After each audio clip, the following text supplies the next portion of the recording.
It is a fast-acting viral strain that infects the host immediately, and upon getting sick, the infected will become racked with coughs, sweat profusely, and start to get the shivers and chills. There he is, the legend. The man, the myth, the legend. Yeah. You can't literally run a promotion just for the AEW, what do they call them, sickos? Thank you very much, TikTok and AEW. See you tonight. Tony Khan started telling people there's no such thing as long-term booking anymore. It's week to week. The best guy's Tony Khan. We just secured the bag. It's not like I tried to be a character. It was just sort of happened naturally. But it was never something I intended. It was just something that happened because the wrestlers asked me to do things in matches, and I do them.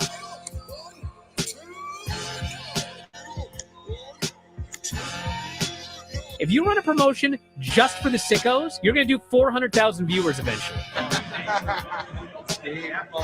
Effing melts. You know that SmackDown actually went over and everything? Yeah. You know, What's the point? the point of SmackDown. What are you getting at here? That the DVRs didn't pick it up. Did they not pick it up?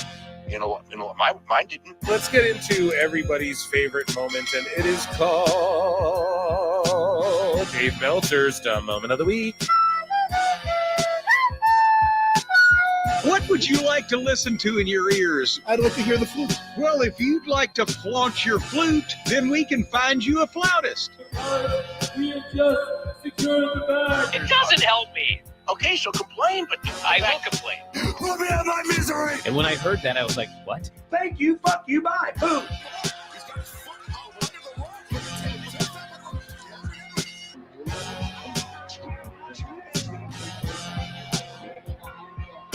You gotta run a promotion for everybody. The sickos can be the ones that buy tickets first and spend the most money on the merchandise. Because we have just secured the bag. But like, you gotta promote for everybody. Then you'll have a lot of viewers. I think we proved a lot of so-called experts. We made them look like idiots. We're not going anywhere. Tony Khan's not going anywhere. You'll also be there on TNT. You'll be in 2 places at once. You'll be all like my favorite movie. Malakai. It's so great, Pittsburgh.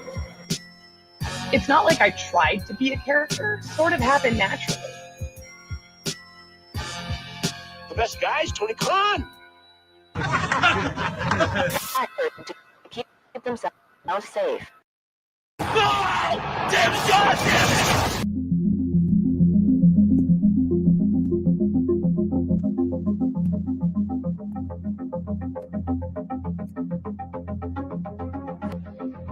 Ladies and gentlemen, shit's about to hit the fan. The system is broken. It was time for a revolution. We could be the wrestlers that we want to be. We have our own stories. We make our own characters. Different. That's what makes us elite. I've been forced to vacate the AEW World Trios Championship.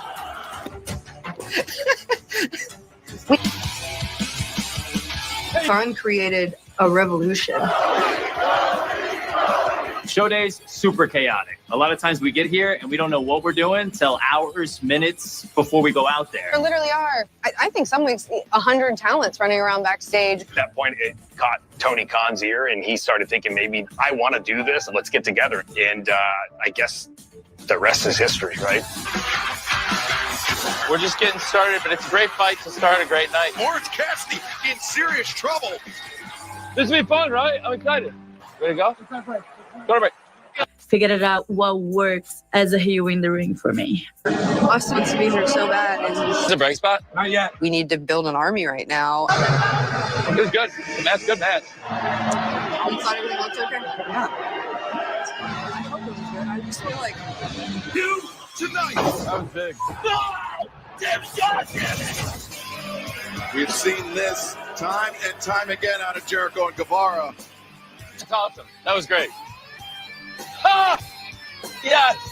Sick! He's going to take it! And Claudio Castagnoli was... Is that heavy, Tony? No. I gave you extra time. Take a break for right now. Go. They're really flying through. Hey! That was great. That was perfect. 1, 2, 3. Are you okay? That was great. Way to get him up at the end. You got him back. That was great. Pick him up. That was a great finish. Oh, yeah. Going into the card rundown. We'll feel out the ending, and then we'll go into the card rundown bumpers. With Ty Mello, Dr. Ty and Anna, and Will Nightingale taking Britt Baker with Sky in her sights, and now Sky Blue goes down. My catcher. The team match right there. JD Hater. Coming up right now, the Elite versus Death Triangle. The sooner you get to the Death Triangle, the better, man. Good. All right, the Bucks are attacking. Oh, this.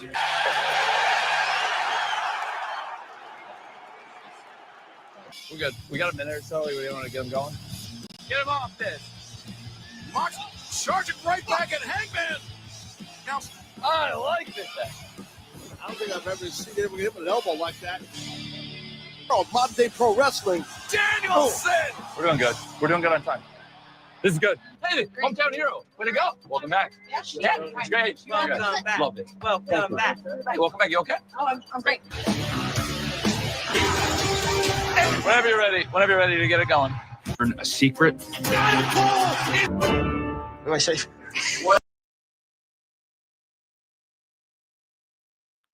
Ooh, what's happening, guys? Welcome to another eclectic edition of PWT live show. Saturday night.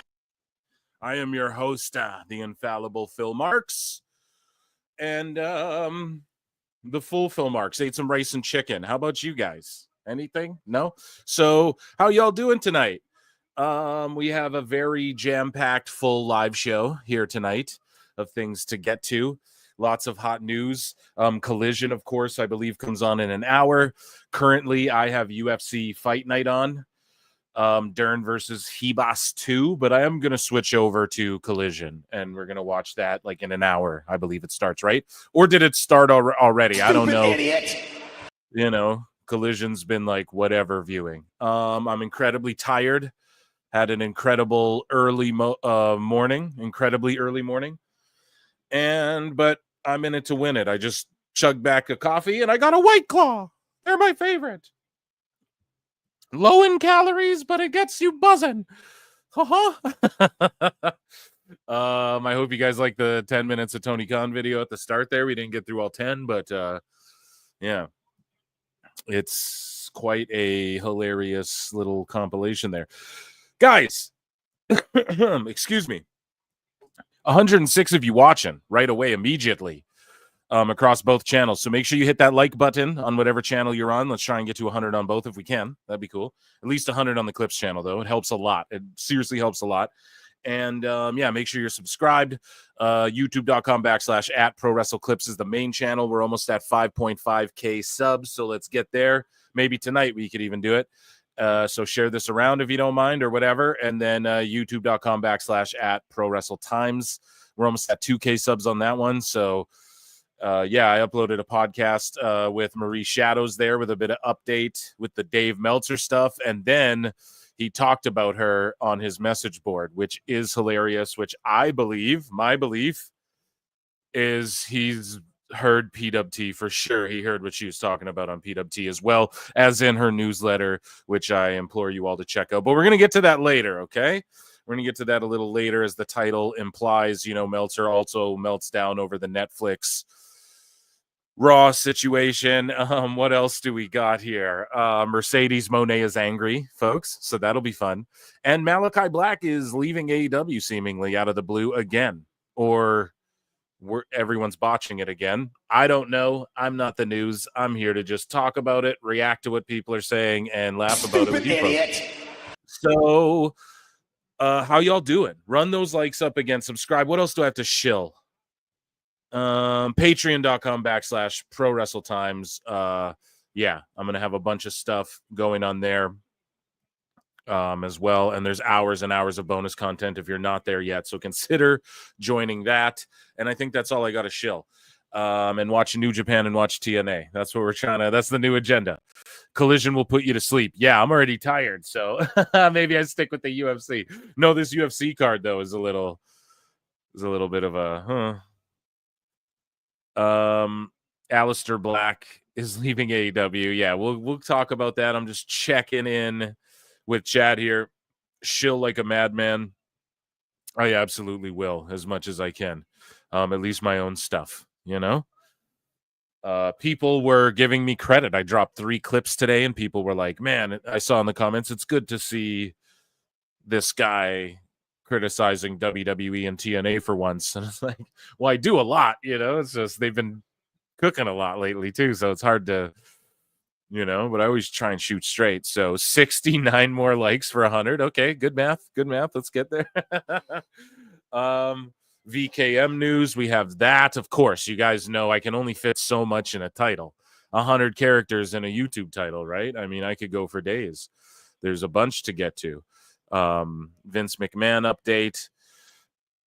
What else? I mean, we got TNA news. We got everything today. So, as you guys can see, we're already in Phil Marks' bookmarks. He had mad sicko energy. Yeah, there was someone too like freaking out on me for once too because I was criticizing the Federation.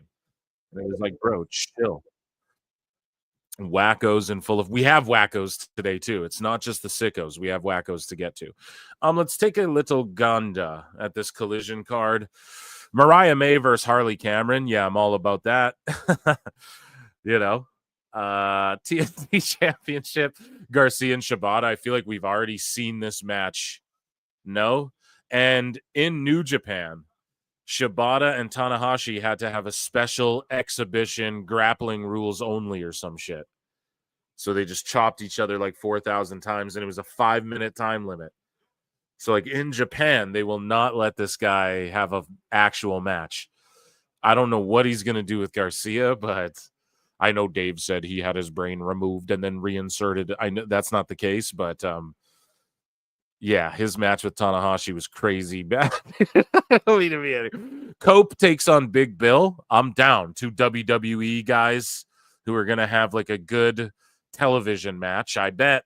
And people are going to go, what a great match. All the sickos are going to be like, what an awesome match. And then you're like, see? And then they go, oh, if I wanted to watch WWE, I just watch WWE. It's like, it's not about that. It's about how you can make the pro wrestling mean more. And that's something WWE does. And that's okay to take that from WWE or adopt some of that. You know what I mean? You got to fucking do that, man. If you're trying to have a TV show, if you're just running an indie, whatever the fuck, you know? Will it pop the live crowd? I fully agree. You know, I'm always the first one to go, yo, but the crowd is hot. You know, I'm the first one to call it out. So I'm just saying here, okay? You can adopt some of those things and it will just help your TV show. And then pay-per-view go ridiculous. But if you tell a crazy enough story, like Seth and Punk told a good enough story, their match, Raw on Netflix, I'm sorry, even Meltzer rated it high because they're doing all this AEW shit. I called it out. Okay, even Meltzer rated it high. They're doing AEW shit during that match. But we just overlook it because the story's so good and hot, and they don't do that all the time, right? So, fuck, man. That's what we mean when we're like, well, you could do it more like the Fed, all right? For any fucking hater out there who's ready to melt down in the chat or the comments. Anyways, though, Cope versus Big Bill. They're going to have a great match with psychology, okay? I can't wait. Dax Harwood and Chris Jericho. Next. No, I mean, okay, it'll be a good match. They both know how to work. They're both vets. So, Pac versus Commander. This will be crazy. It'll just be Dave Meltzer's wet dream. And then we have the Bumbleclot White Knight Combat Clan versus the Outrunners, which is a great, good to see them on Collision. It's not Dynamite, but maybe they'll get a fucking win here. It'll be a great win for them, but I don't know. We'll probably just see Claudio get a W. He lost at Wrestle Dynasty or whatever as well, so yeah. I don't know. Overall, I mean, this card on paper looks real fucking good. Like real. I know it's like, okay, Yuta and shit. Like, what is that? But on paper, this, and then like Shibata, I'm sorry. This he's just toast. Like he realistically can't even he can't bump, you know, or take like big head strikes. So when you see him do that in AEW, Just remember, he's not allowed to do that in other parts of the planet because they're like, no, dude, you'll fucking, you'll have serious trauma from that. So we just saw the other week, Garcia's doing a brain buster on the outside and he's just landing all awkward. Like, I pray to God there's none of that shit. And I swear we saw this match before. No, the TNT title as well. Just glad there's hype behind that, But yeah, anyways, chat. How y'all feeling tonight? Let's you guys let me know, okay, before Chris Jericho shows up, because I don't see those likes going up to 100 and there's like 200 people watching. What do you guys want first after light news? Do you guys want some WWE news or AEW news? So let me know in the chat. Wolverine DX for $2 says, do you think NXT rerun tonight beats Collision? Well, that's what I wanted to talk about as well. So could you imagine if it did? The best guys, Tony Khan. Could you imagine if it does with The Rock? Because they were able to advertise it with The Rock. Because before they're just like, The Rock will be there. And it was like a last minute thing he just announced the day before. So they're running commercials with The Rock talking and like an epic rerun. They're running the ad like they would for the actual New Year's Evil or whatever. So yeah, I'm fucking, if it does, I mean, do I laugh? I don't know. People will just be like, Max, oh, you're piling on. Guys, it's like they're cooked. It's TNA versus AEW as far as I'm concerned. But as far as the news, it's like they have the best news and the funniest news, So if TNA starts being the lolcow news, okay.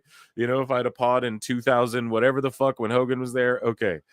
But for now, man, it's just the way it's going. And I don't want to I'll make a bold claim. Yes, the NXT rerun beats it in like the Rock segment beats whatever Collision's highest shit is.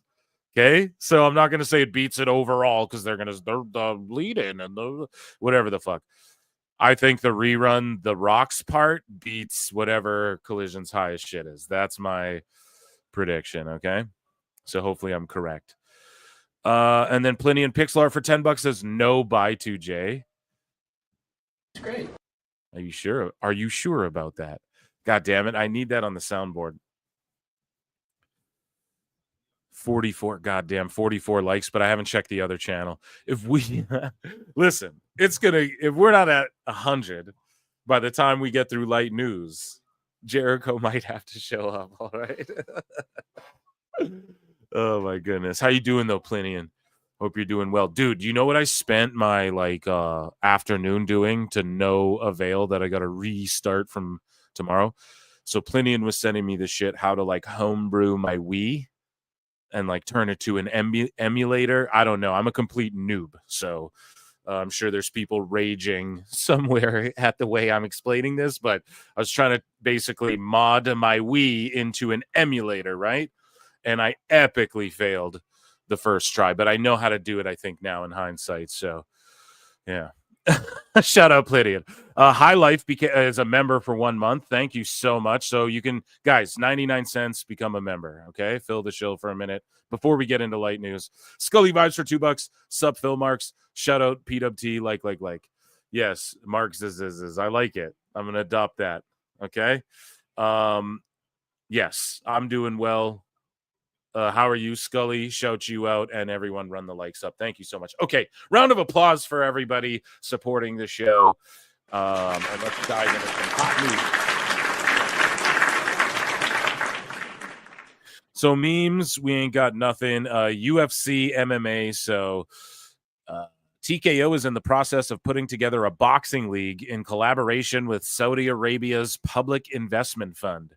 So if you follow UFC, you kind of know Dana White was trying to get Zuffa boxing off the ground, which never really happened. But there you go. TKO's getting into boxing as well. So they have UFC, WWE, boxing, power slap. What else? Bull riding, legit. I think Dana White's on the fucking board of Facebook or something now. So, yeah, dude, I don't even know what to make of all that. But it's seriously like this Endeavor TKO thing's just getting bigger and bigger. Whitest Rabbit became a new member. Let's go. I meant to click bruv, but car crash was right there. Thank you so much. Okay, so moving along. What else do we got here? Miscellaneous news. All right. Let's scroll to the bottom. We have Stevie Richards getting some heat. Here's JBL, who tweets out that he literally just flew 875 miles to the middle of nowhere to hit a leprechaun with a trash can. You are welcome, Cole.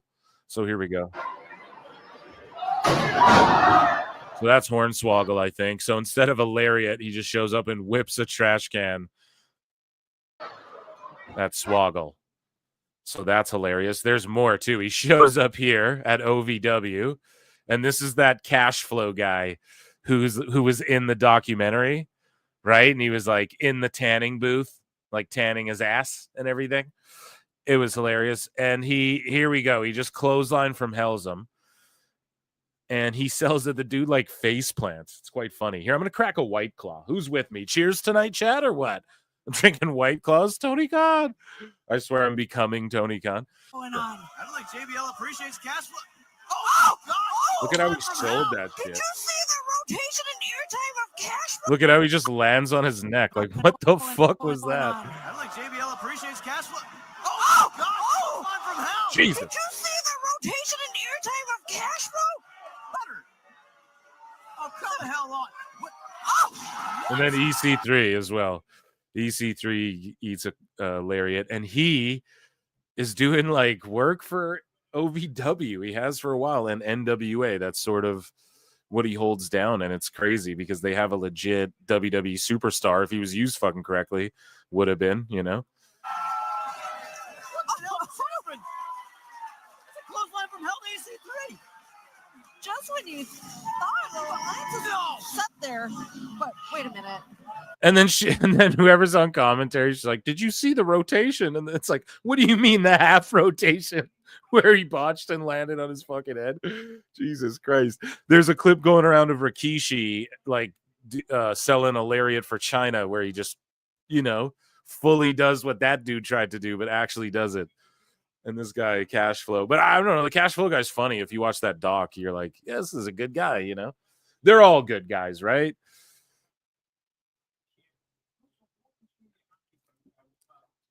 Okay. White Claws and Addies. Let's go. No, I do not take Adderall, for the record. Here's more OVW wrestling. Unbelievable. Last night it was a wrestling legend against a social media star when we saw the return of Dude Love. So OVW, when's the last time Dude Love's been on TV? 1997? And I'm not kidding. Chat will let me know. When the hell, George will let me know. No. When's the last time Dude Love did anything? I don't think he's ever done the gimmick like even on the indies. So here we go. The return of Dude Love. Man. What? No! Are you kidding me? Wait a minute. And the veteran Jack Vaughn is in the ring. Shout him out. What the hell was that? Sure, the music get me in trouble. It always does. Just milking his return, dude.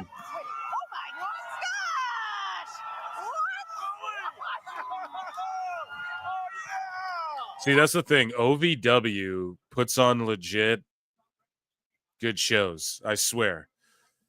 They after that Netflix thing, they parlayed it into like a YouTube presence. So I don't know. Make of it what you will. I want to see a Wrestler season 2, but like, what fed do you do it for? Do you just do OVW again? Because Al Snow's so goddamn interesting.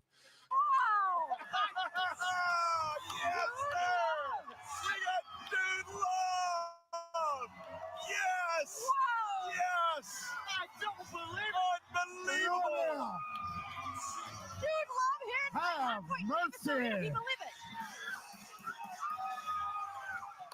It has come to the dude's attention just who it was who ransacked and violated Mick Foley And while Mick Foley is not yet in any shape to come back and Is this lame or is this cool, chat? Let me. We're just watching OVW right now. NXT is now 13-2 against AEW with viewership for $2.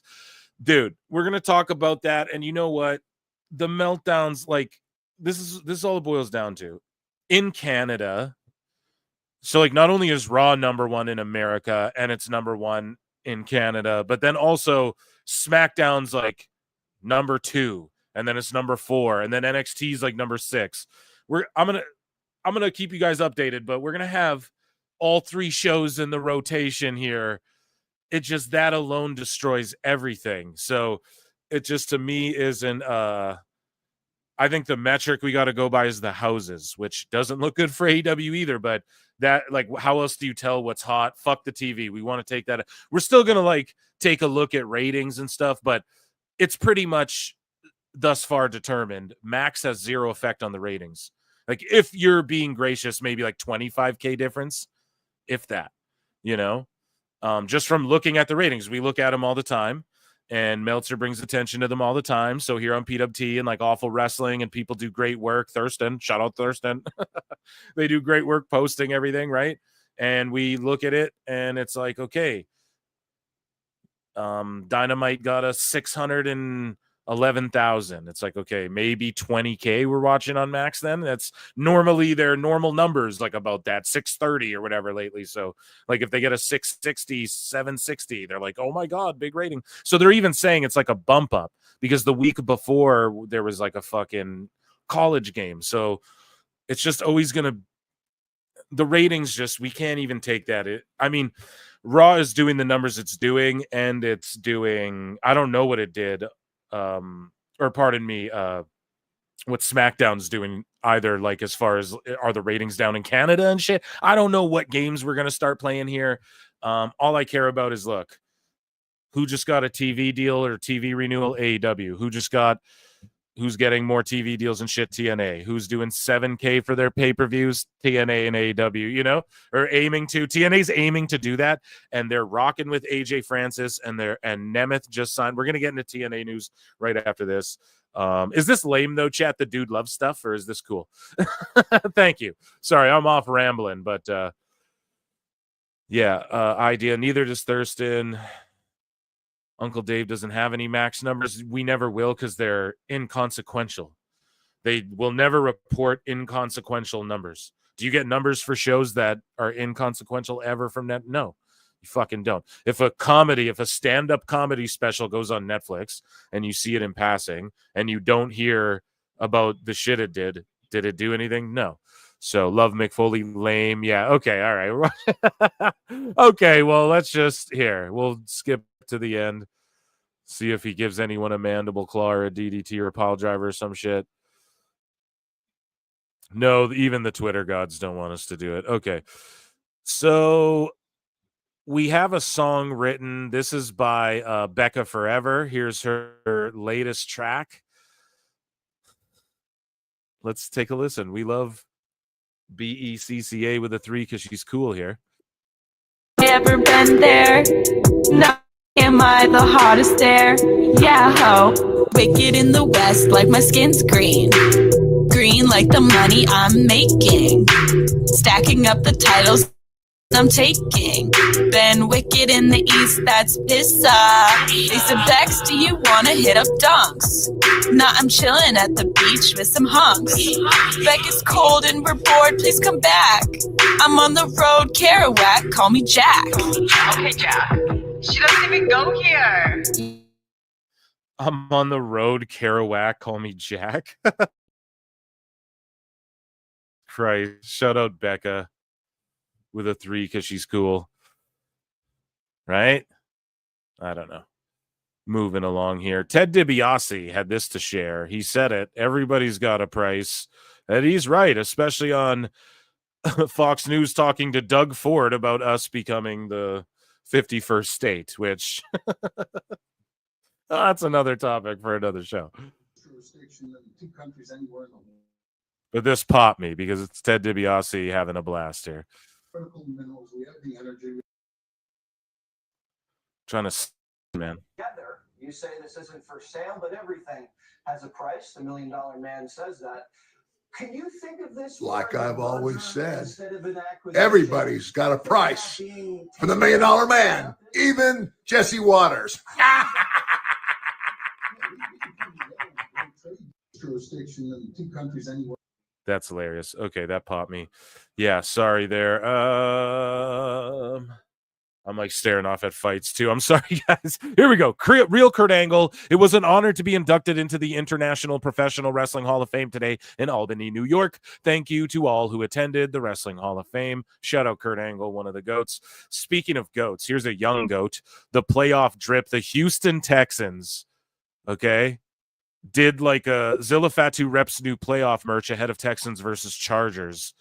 And he's like affiliated with them. They did a whole thing, you know, and he's not even signed to AEW or WWE. Obviously, he's going to WWE, though, let's be honest. And good for him. Like, this is the real deal Holyfield here, right? With Zilla. He's not even signed, like, anywhere major. But my belief is he's going right to WWE. Where else would he go? But an indie wrestler, man, and holding it down too. He improved. I'm telling you guys, this kid improved so much the last like 2 years, even 1 year. If you watch his indie shit, again, we were just watching OVW. Watch him, his minor appearances there. Pretty green. Watch what he's doing now. It's incredible in the shape he's gotten in, and then a deal like this for an indie guy. Wrestling's so hot right now, man. Hey, Zilla Fatu, y'all already know what it is. The main one from Ace Time. Hey, January 11th, man. Y'all stay tuned, man. Y'all pull up. About to go crazy.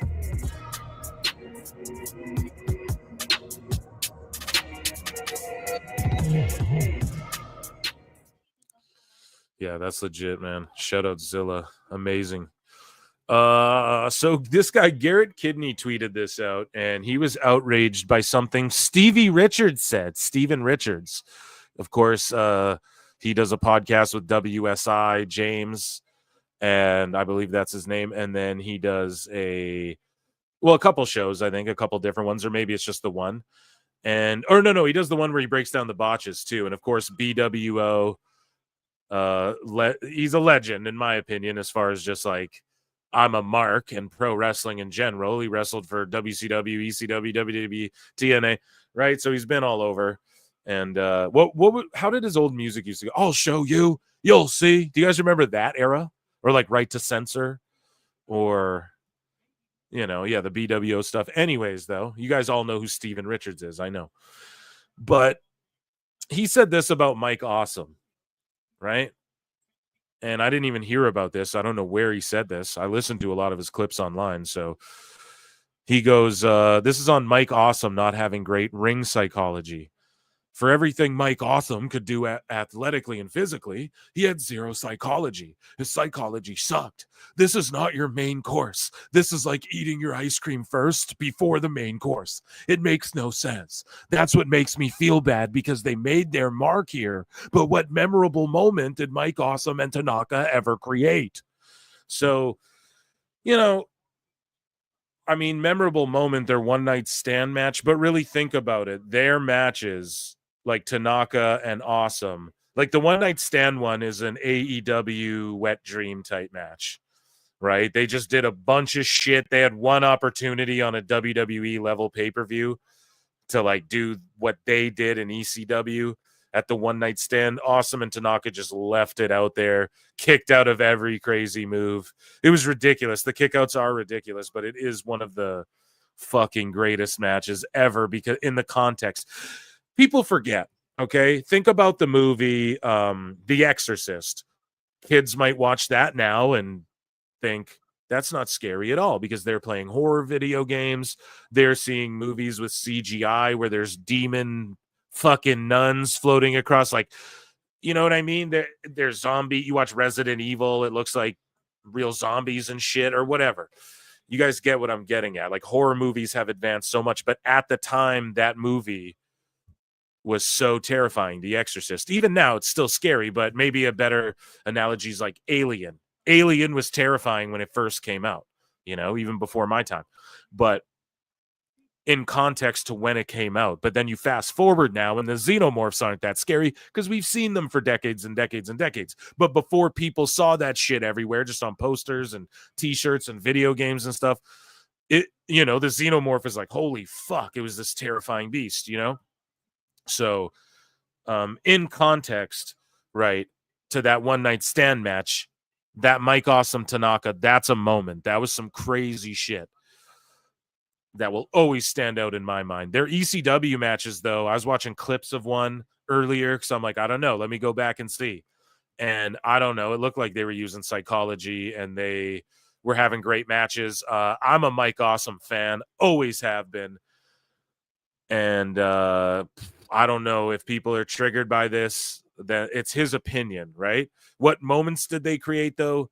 I mean, on a WrestleMania level, probably not many, but Mike Awesome was like a polarizing figure in the pro wrestling world, no less. So, but I'm also a big mark for him. Chat will let me know, but it seems like mostly people agree with this Garrett Kidney guy, but he went off. He buries Steven Richards and he goes, wrestling is filled with ex-wrestlers who never made a meaningful impact on anybody in their life, criticizing insanely sick wrestlers that people fondly remember. Now, I don't know. Do people remember Steven Richards more or Mike Awesome more? Here, I'm going to put a poll in the Clips channel chat, okay? Who do you remember more? Stevie Richards or Mike Awesome? I want to know what you guys think, okay? In my opinion, they're pretty close for me. I'd say Steven Richards was more in my face because I was like the Attitude Era and Ruthless Aggression Era and on. And so, yeah, I think I may be fond, like if I had to objectively, or I guess it's more of a subjective thing, right? Because it's who I fucking fondly remember. And I'd maybe put my bet on Steven Richards, although I am a Mike Awesome mark. I always was. He was a dude that I never understood why he wasn't like a WWE champion, or at least in the conversation at one point. But I guess, he had problems or stuff behind the scenes. I don't know. Either way, I'm a, WCW fucked him up, all that stuff. So I think that's why. I think Stevie had more. And plus, like, I grew up playing No Mercy, right? Steven Richards was in that shit. He replaced Big Show or whatever. So he was like a focal point, and the Right to Censor were a focal point of that game. So maybe me personally, maybe more fondly, but I think I'd mark out if you were, who would you pay money? You could either pay money to go see the Stevie Richards match or this Mike Awesome match. I'd pay to see the Mike Awesome match personally. And that's not a knock on Stevie Richards either way. We're not trying to lower anyone. I'm just giving my opinion on this guy's opinion, right? So anyways, he says, what's worse is they're just regurgitating something a hack vet nobody cared about told them first. So he's referring to a hack veteran. Like, let's say Steven Richards was trained by, let's Google it. So who trained Steven Richards how to wrestle? Jimmy Jannetty trained him. So Jimmy Jannetty. Okay. I'm not sure.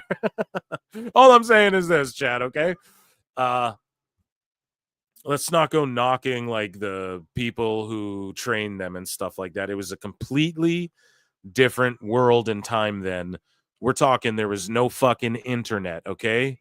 So people who grew up TikTok dancing out of their mom's pussies when they were born, sorry. We're just gonna put it. But like for you people, I get it, scrolling internet everywhere. But for someone like Steven Richards or whoever trained him, it was just territories. It was a whole different universe or world. So you can't like knock them for teaching them what they knew at the time or whatever. Although I don't know Jimmy Jannetty is, but yeah, that's our miscellaneous news. Let's get into TNA news, chat. And I'm checking those likes right away. Okay. We don't got a lot here either. So, Via Fightful Gossip, Masha Slamovich, Ash by Elegance, and John Schuyler have all re-signed with TNA. And it is great news because they're heading into a new era. Well, they're in the new era, but 2025, man. If they can draw a house of like 6K for a pay-per-view, holy shit. I'll shit my pants. And Ash by Elegance will help them do that. Masha will help them do that. And this guy, thinking my hired or fired, I think I hired him. So let's go. TNA World Champion Nick Nemeth has signed an extension with TNA. His deal would have expired at the start of 2025, but the two sides came to terms on an extension. So that's the Hardys now. They re-signed AJ Francis. They re-signed Nick Nemeth. Who knows? So to me, they're going in the right direction. They're not overloading it with ex-WWE guys. They're just using WWE guys in key positions to help elevate other people and get more eyeballs. And hopefully they do something with this, man. And I want to see more NXT crossover for real. That can't be over, right? So I'm certain we're going to get Joe Hendry in the fucking Royal Rumble. And we're going to get Jordan Grace in the Rumble, but that's not TNA crossover. Although it'll come across that way, she's legit just with WWE, right? So they let her out of her shit early, I believe, to go to WWE and make the Rumble on time. So at least that's the rumor floating around. So, yeah, Nick Nemeth, shout him out. He said it. He wants to usher in, like he wants to help get TNA back on its feet, if it ever were on its feet. I think it was when a guy like Kurt Angle went over there, and that's what this is. Nick Nemeth is doing this Kurt Angle thing, sort of, you know, a guy that you'd think would be a WWE lifer. And no, he's like, no, I'm going to go here and actually wrestle a bunch and help elevate this other company. So, and he's got good opponents. I love it. Shout out TNA. And here's CM Punk shouting out Chris Bay after his match with Seth Rollins there on fucking Netflix. I think maybe it was off the air. Either way, though, huge, a babillion eyeballs. This match is for Chris Bay. This match is for Chris Bay. This match is for Chris Bay. There you go. This match is for Chris Bay, and we pray for Bay. Hope he gets better. And that, ladies and gentlemen, was light news, and we'll check in with Super Chats, guys. Sorry about that. Had to get through the light news there. Okay. So here, I got Super Chats. I see them. Plenty and Pixel Art for $10 says, DiBiase still has the best laugh in the business. Ah, ha, ha, ha, ha, ha. Money, money, money, money, money. Oh! Yeah, dude, I love it, and I'm glad that he's still getting shout-outs too on like Fox and stuff like that. As long as he doesn't show up on Raw and try and shill some shitty beer, we're all good, right? Thank you, Plinian. Okay, Haxel Stranger for $2 says, should I go to the New Japan show tonight in San Jose? Here, let's ask LA Knight. Dummy. Yeah. No, I mean, I would, but I'm an Uber mark. I mean, what's even on the card? They have such bad promotion and their US TV deal's done because AEW. So just blaming them. But no, think about it. Wrestle Kingdom drew 24K, just New Japan guys. And then all the New Japan guys did Wrestle Dynasty the next night, and it only drew 16K with the AEW guys. What does that fucking tell you? Okay. Shadow Bat Ash for 20 boners. Oh my goodness. Here, we're gonna give you an air horn.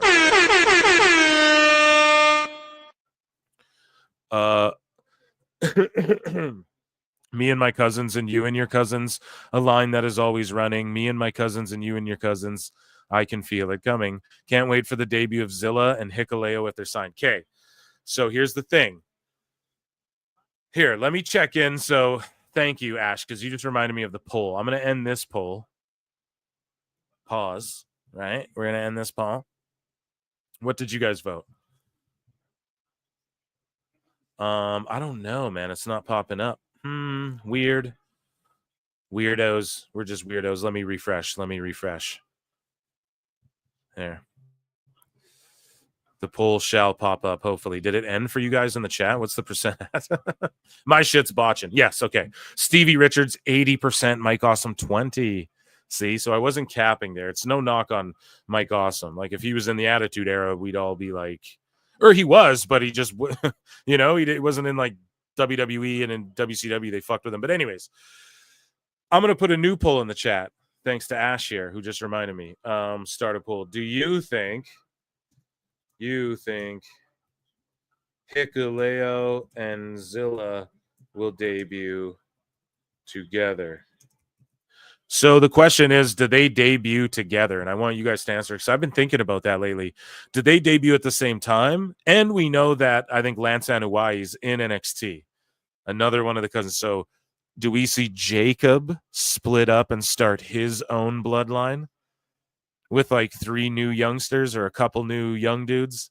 And then you have Solo with a couple dudes, and then you got Roman with a few dudes, and maybe The Rock or whatever the fuck. Who knows, right? The Rock's in the mix now. So I don't know. It's so interesting. I'm still so curious. I thought I'd be over the bloodline shit, but then Jacob shows up on SmackDown just ripping fucking gravy promos. So it's like he could be the new Solo after Solo. You guys know what I mean? Roman can move on to Rock, and then you have Solo and Jacob duke it out for who's the tribal chief and shit. Easily. And it doesn't ruin any of it, and it's all still connected, and people would be interested. I don't know. So I want thank you, Shadow Bat. Everyone we'll round of applause everyone here. We got a lot of super chats here. Thank you so much. Ray J's World for $5. Hey Phil, is the ad breaks on Netflix in Canada annoying? Yes, because it plays this beat that's like, so what it is, it'll be different lighting setup and then different superstars doing their poses and shit, right? In like slow-mo. And it is really cool. The production aspect of it looks sweet, right? So if you're watching NXT, the commercial will be like Oba Femi hulking up or Julia or whatever, and then it'll transition to the different women or whatever. Each commercial is sort of different. Sometimes they focus on one person the whole time. Sometimes they focus on myriad of people the whole time. And then on Raw, it's Raw Superstars, etc. Now, what's annoying is, or sorry, on the bottom as well that I really like, it says welcome, or we'll be right back, pardon me. And then the graphic shifts over to like Spanish that says we'll be right back. And then it switches over to English again. Then it switches over to French, then English, then like Turkish, then English, then like, so, you know, whatever these languages are, they do like a million of them. Clever shit, right? And but what's annoying about them is the music. It's like boom, dum, dum, dum, dum, dum, dum, dum, dum, dum, dum, dum, dum, dum, dum. It's like bad video game music, or you know, bad loading screen music from a game when you were a kid. It gets imprinted in your mind, and you don't, you know what I mean? That's how it comes across to me. So I'll mute or turn the volume down, and then, but they have a timer in the top corner, which I don't mind either. It tells you how long the breaks are.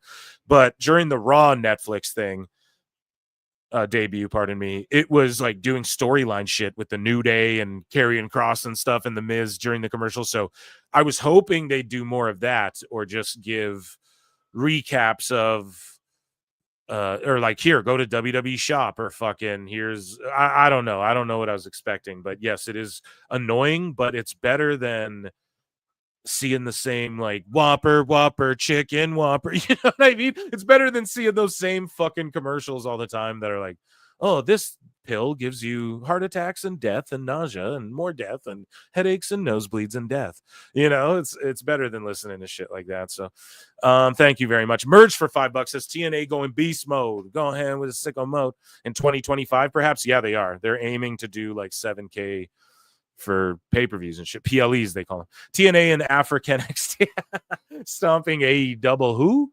Oh, and Dave Meltzer is a goddamn liar. Bro, you just came in here and dropped bars. What? Liar! Liar! Tell us what you know, you goddamn liar! Yeah, they are going beast mode. TNA and African NXT stomping AEW. Who? Oh, and Dave Meltzer is a goddamn liar. That he is. And thank you for that. I can't really add anything to that, but damn, you just dropped bars. I like the flow of how you said that. Devo became a YouTube member. Here we go. Let's go. Appreciate you. 99 cents, chat, or more if you want. You know, it helps me do this more and more, but hey, it's up to you, or get a super chat. I appreciate you all. We're going to give a round of applause, all you motherfuckers. Rabid Wolverines LC Killer 17 for $5 says me. My house, welcome to my house. Play that music so loud. We don't have to go. You know what I mean? I miss that. What was that, like 2K15? Me, my house is on fire. Hulk Hogan, boo me again, brother. Yeah, I know. There's so many people I don't mean to laugh whatsoever, but there's so many celebrities like shilling their shit still. I think Kim Kardashian, I'm seeing, and other people are. It's like, dude, half your city's burning. Is it not? Like, what are you guys? I'm not laughing at that. It's like just how out of touch these motherfuckers are. And that Hulk move, I saw a conspiracy theory. Let me give you an X-Files. I saw a conspiracy theory online, right? White Claw, raspberry flavor.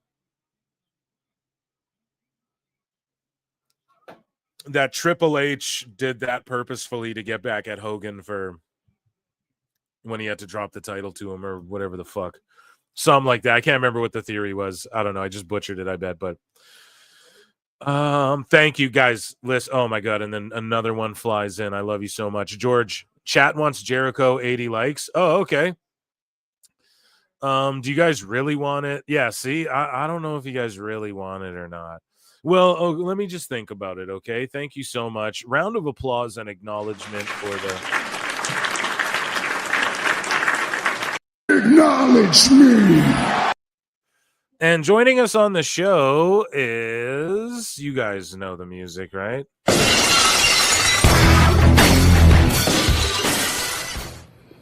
I look and see it's not just me.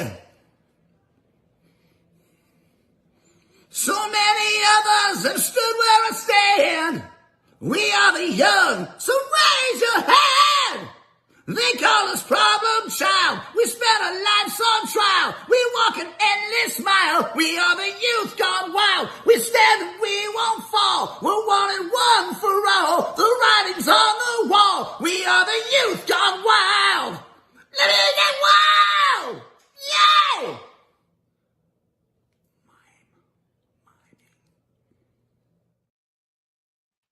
Did the troll work with the Stone Cold music or no? People are so mad. Look, Chad, I'm sorry. I mean, what do you want me to do? You got to run those likes up to 100, bro. Jesus.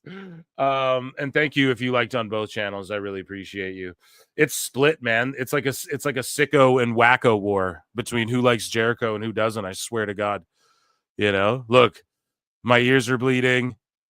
You know what I mean? We are the youth gone wild, neck and neck. Okay.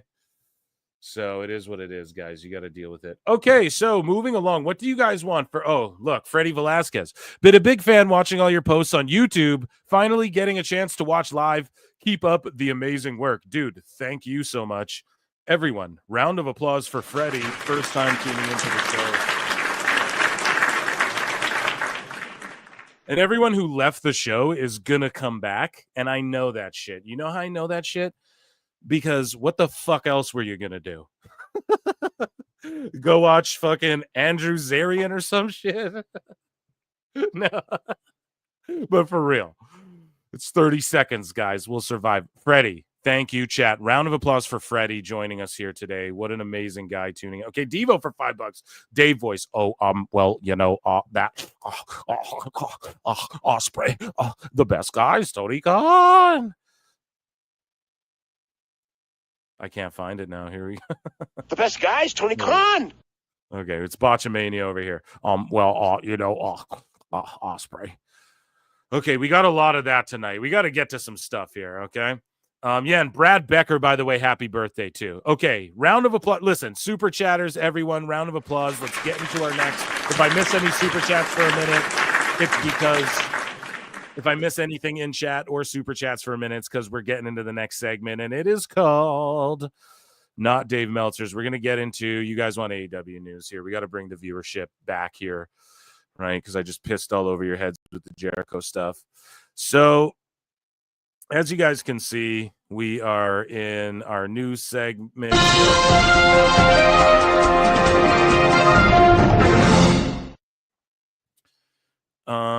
Okay. So, let's see the many faces of Tony Khan. Those spoken within AEW were of the belief. Now, this is gossip here from Fightful Gossip, but those spoken within AEW were of the belief that Malakai Black was finishing up with AEW if he hadn't already. They did not clarify if he'd be appearing on TV again. Dave Meltzer then followed this up, and he's like, well, we don't know if he is, but if he is, then and he isn't, and we said it, then you can't be mad at us because we just said what we're hearing, and people at AEW think he's leaving. So it's like, why would you report that? Imagine someone just fucking with your livelihood like that. Not to sound lame, but Dave's just out there going, oh, well, if Malakai's mad at us for saying this, listen, actually,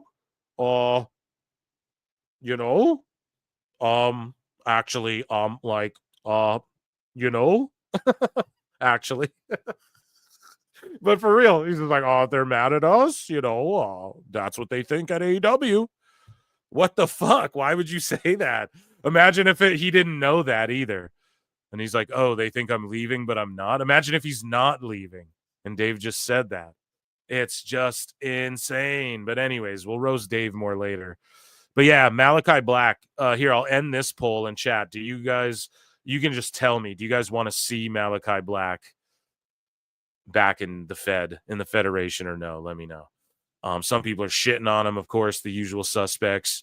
He was great in WWE. It was just Vince's era of not pushing people properly. A bunch of guys he fumbled that Triple H brought back. Why wouldn't he bring Malakai's wives there, The Von Erichs have officially signed with AEW ROH via the Claw podcast / Fightful Gossip. So I don't know. I think the Claw podcast and the Von Erichs confirming it means more than Fightful's gossip. No, chat? Am I wrong on that? So either way, kind of cute that way that Wrestling Covers did that. But yes, they signed with AEW officially. So good for them. I mean, the Von Erich boys, good for that family. Here is Alfred Konuwa. Speaking of African NXT, the man who coined that term. If AEW's locker room is any more elderly, it would be a very old man who walks around naked at 24-hour fitness. Well, I'll let him tell you guys the rest. Shout out Pro Wrestling Bits, Alfred Konuwa. And I'm going to get him on the show again here, hopefully soon. Hopefully very soon for you guys. But here we go. Here is Alfred Konuwa. AEW turned 6 years old in 2020. It's crazy it's 6, hey? It's crazy. It is 6 years goddamn old now. That is amazing. Right? The better half of a decade on its way to fucking 10 years. It'll last 10 for sure. 5. But after another baffling episode of Dynamite, AEW is 6 going on 60. AEW is fighting an uncool problem that they're highly unlikely to win. But if they're going to turn things around, they're not going to do it with aging wrestlers in the main event. So how then is AEW planning to combat its uncool problem? With aging wrestlers in the main event, duh! If AEW... Who did he put in the thumbnail? Who's in the picture? Mox? And then Edge? And then who's that in the middle? I can't even tell. Is that Orange Cassidy? Duh! If AEW's locker room was any more medieval, its top stars would be walking around with their dicks out like every old man at 24-hour fitness. AEW is so retired, and they just can't hide it. AEW Dynamite's new theme song is literally I'm So Excited by the Pointer Sisters, which came out in 1982. The promotion is also going to bring back Elton John's Saturday for its... And that shit came on the radio in the car today. No pop. 0 pop for that shit. From the wife. You know what I mean? B-Show Collision, which came out in 1973. AEW Rampage is also imitating old people because now it's dead. Even if Rampage was still alive, its theme song would probably be all like, thank you for being friends. Let's drive this. Yes, the Golden Girls, dude. That's for their women's show. Joke into the ground with a... No, I don't think... live look at the AEW women's division. Yeah, there you go. I didn't watch this before, I swear. God damn it. Of course, yeah, he nailed that. Thank you for being a friend. Tony Khan's assistant booker is 65-year-old Dave Meltzer, whose idea of cool is using imaginary stars to grade fake wrestling matches. Unfortunately, all the jests for men in the world doesn't change the fact that Dave Meltzer is an old fuck. In other words, his hair has dye in it. Yeah, everyone's like, oh, the old podcasters. It's like, who are you talking about, Dave Meltzer? And he just can't hide it. Okay. Jesus, Alfred Konuwa cooking. Moving along here. So, Mercedes Mone not only, well, we'll circle back to that. So Malakai Black will reportedly become a free agent around February or March and is not expected to make any more AEW appearances before his contract expires. So this is what I mean. Like, what did he ever do? You what? To Tony Khan or anyone for him to have to not be featured on TV? Instead of like building up an angle, having their trios like drop the belts or challenge the champions and, you know, anything like that. But without him putting anyone over, they just separated Julia Hart, separated Brody King, separated Buddy, and then Aleister Black's just going to leave with no explanation. And he's just going to sit home. That's some bullshit. You know what I mean? Moving along here. So Maria Kanellis. As things stand, Maria Kanellis Bennett's deal with AEW is set to expire at the end of January per Fightful Gossip. And yeah, so shout out Maria. Hopefully, you know, her husband can continue to keep his job and do whatever he's doing with Adam Cole there.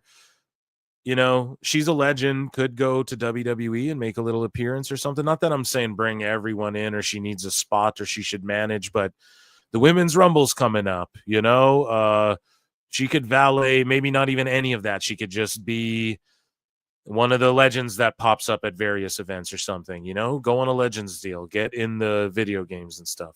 That's what she should do, I think, right at this stage and juncture of her career.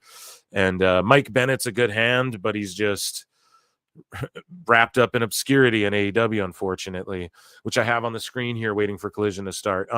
Kenny Omega versus Katsuchika Okada is planned for AEW All in Texas. Of course it is, Dave. Of course it is, bud. You think we didn't know that? But whatever. He's stooging it now before they can tell us on the TV show, which is so funny. It's so funny that, just like Konoha said, basically Tony Khan's assistant booker is Meltzer.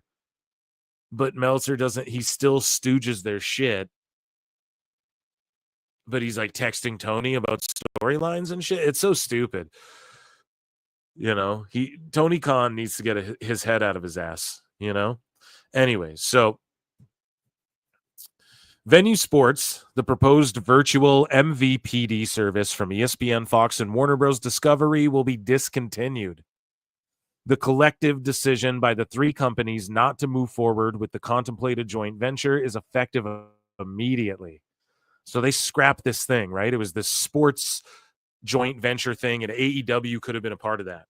Could have been featured on this streaming, whatever the fuck. Or it's a virtual MVPD service. So I don't know what that is. Sounds like police or something. I don't know. But I tweeted out, WBD is going bankrupt. DC Comics is fucked. If that Superman movie doesn't work, we'll never see a DC universe on screen again. They're shelving movies with John Cena and Batgirl. They shelved as well. They hit almost $10 billion from public investors. Analysts say the WBD merger is one of the worst flops in history. And Dave Meltzer expects us to believe in 3 years AEW will make $555 million in profit from them. And I just don't know, dude. I just don't see that fucking happening. Not that much. So, and Dave saying, oh, there's $3.6 million checks rolling it out. Okay. Which young buck did that cover to go to Japan? You know? And I just don't think it'll... I told you guys earlier, AEW will be around for the next 10 years, or even they'll last another 4 for sure and hit that decade mark. I didn't say nothing about TBS or anything. I don't know. They might have to ditch and try their hand at something else eventually if this WBD shit folds or whatever. But they're just in trouble, man. WBD's in trouble. They're not making good business decisions. Zaslav's the shits, and people wonder why we are weary of just believing whatever Meltzer's saying. A fucking known liar. Speaking of Malakai Black, Julia Hart here with Denise Salcedo. Julia Hart gives her comments. She's asked directly about Malakai Black staying in AEW or whatever. And I think this response is utterly professional. Julia Hart, a solid athlete, needs work in the ring, great character work, understands what she's doing with these vignettes, really came into her own. A good wrestler, just not exceptional or anything like that, and has had some injury problems because of how they work in WWE. If NXT got their hands on her, she'd be the next Tiffy, you know, honestly. And I don't mean the same type of character, but the next huge prospect, homegrown, I feel like. But she's homegrown in AEW, so good for them. This would be someone I'd be pushing more. But either way, though, Malakai sort of took her under her wing. They're in House of Black. And just this response is so professional. She's wise beyond her years, and she gets it. So here we go. There's a lot of reports out there right now in the news about Malakai Black. And shout out Denise Salcedo as well. No, I don't want to take any credit from her either for asking the question. A lot of people give her shit, but she can get away with asking these questions, right? That other people wouldn't dare. Like the Bray Wyatt shit. I get it. It's fucking distasteful or whatever in the time, but she can get away with doing that, you know? So let her get away with asking these questions, because I like to hear the answers to them. I might not like how we got the answers, but anyways. Probably no longer being with AEW. Obviously, nothing has been confirmed or official. However, Julia, I do want to get your thoughts on that. How you would feel if that was the situation, if that was the case, and, having worked with Malakai Black so closely, how would that also impact what you, Brody, and Buddy have been doing? Yeah, I mean, I think it will be okay, and whatever he decides to do with his career is his business, and I wish him all the best no matter what. He has been such a great rock for me, and I appreciate everything he's ever done with me, but also the rumors aren't confirmed or anything, so I don't know what exactly is going on.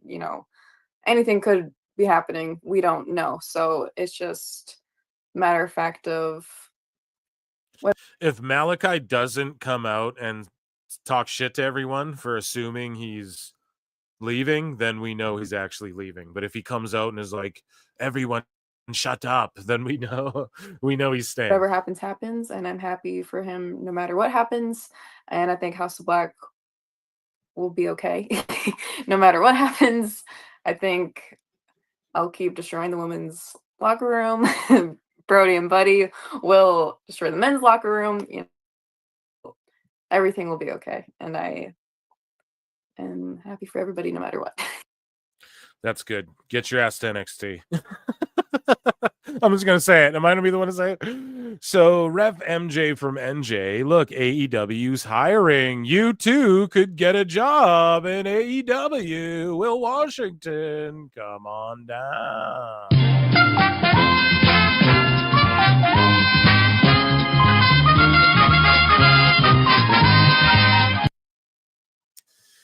So, yeah, dude, they're looking for a director of media and partnership sales to drive the growth of our sponsorship business. The role will focus on developing sponsorship sales across AEW's portfolio of assets. Oh, man. You guys should apply for that, no? Anyone in chat got a sales background? Help them out a bit. So, yeah, they're hiring. It's funny, though, because read the top of this. Founded by CEO, GM, and head of creative Tony Khan in 2019, AEW is offering an alternative to mainstream wrestling with a roster of world-class talent that is injecting new spirit, freshness, and energy. And then MJ from NJ points out, he's like, most companies, when they post jobs online, put the about company name at the bottom. AEW wants the very first thing the applicants see to be that Tony Khan is chief everything officer. That kind of tells you a lot about how AEW thinks about potential hires. It's so fucking true, man. That's hilarious. So the Mole says, okay, actual shots fired. It'll never happen. That's not a shock, I know. I'm pretty sure there would be a mass walkout. So this Dame Mega says, I would like to see you versus Tessa Blanchard after Jordan Grace is done with her. And then Deonna Purrazzo's like, nah. She's just like, oh, hell no. To the no. Moving along here, Jamie Hayter is set for an indie wrestling return for the first time since 2022. I know she's been injured, but the best listen, guys, guys, Tony Khan. I fucking call it, man. This is how it starts. Hayter said some shit about Punk. She's like, if you don't listen to Punk, you're a fool. Then she's unhappy with her booking because she comes back after being a women's champion and she's just being booked like shit. losing to people. And then there you go. Has to go take a goddamn indie date. So that's all I'm saying, man. Notice the patterns. We'll chronicle this as we go. Here is a guy. Now, I don't know who this is. I can't see his fucking... Oh, there it is. Wrong Wrestling. Okay. I'm going to find this motherfucker and follow him because this is hilarious, and he's just mimicking Tony Khan. I have no idea who this dude is. Wrong Wrestling. Chat, if you know him, link us up. I don't know. But here, they're fucking... He's just roasting Tony Khan here, like copying his faces.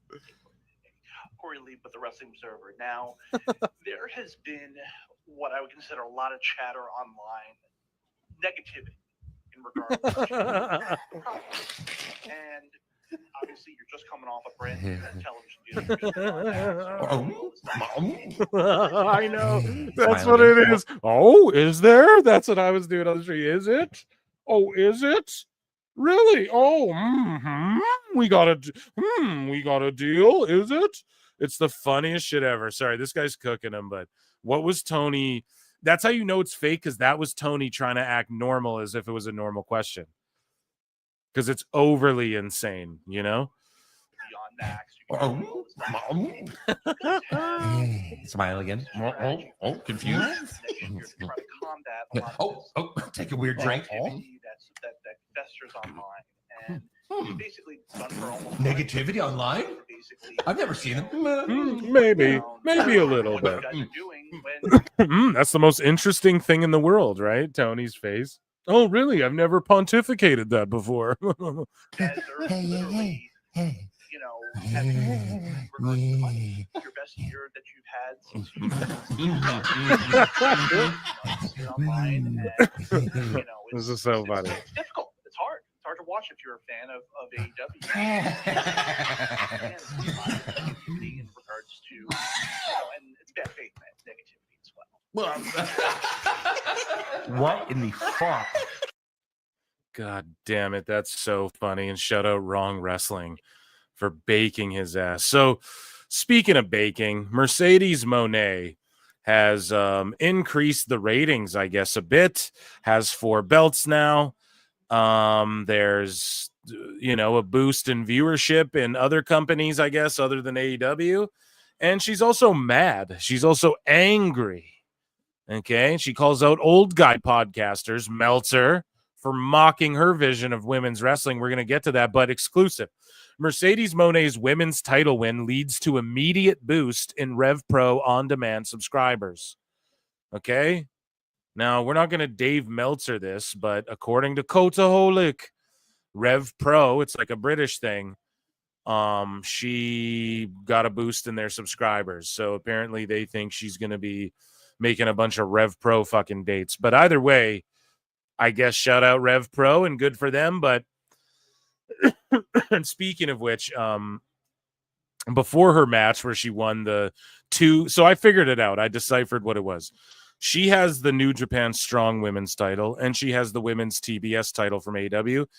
And then the undisputed British Championship is the Rev Pro and that other fucking belt, and Mina had both of them.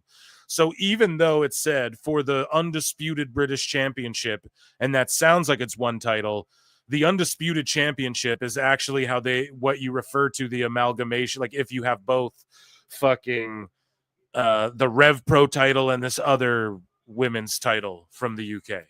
So that's why she has 4 belts now. Okay. I deciphered the code here. Anyways, Mercedes Mone reveals she had a panic attack before Wrestle Dynasty when she wrestled Mina at the Tokyo Dome. I've had nerves and butterflies for all of my big matches.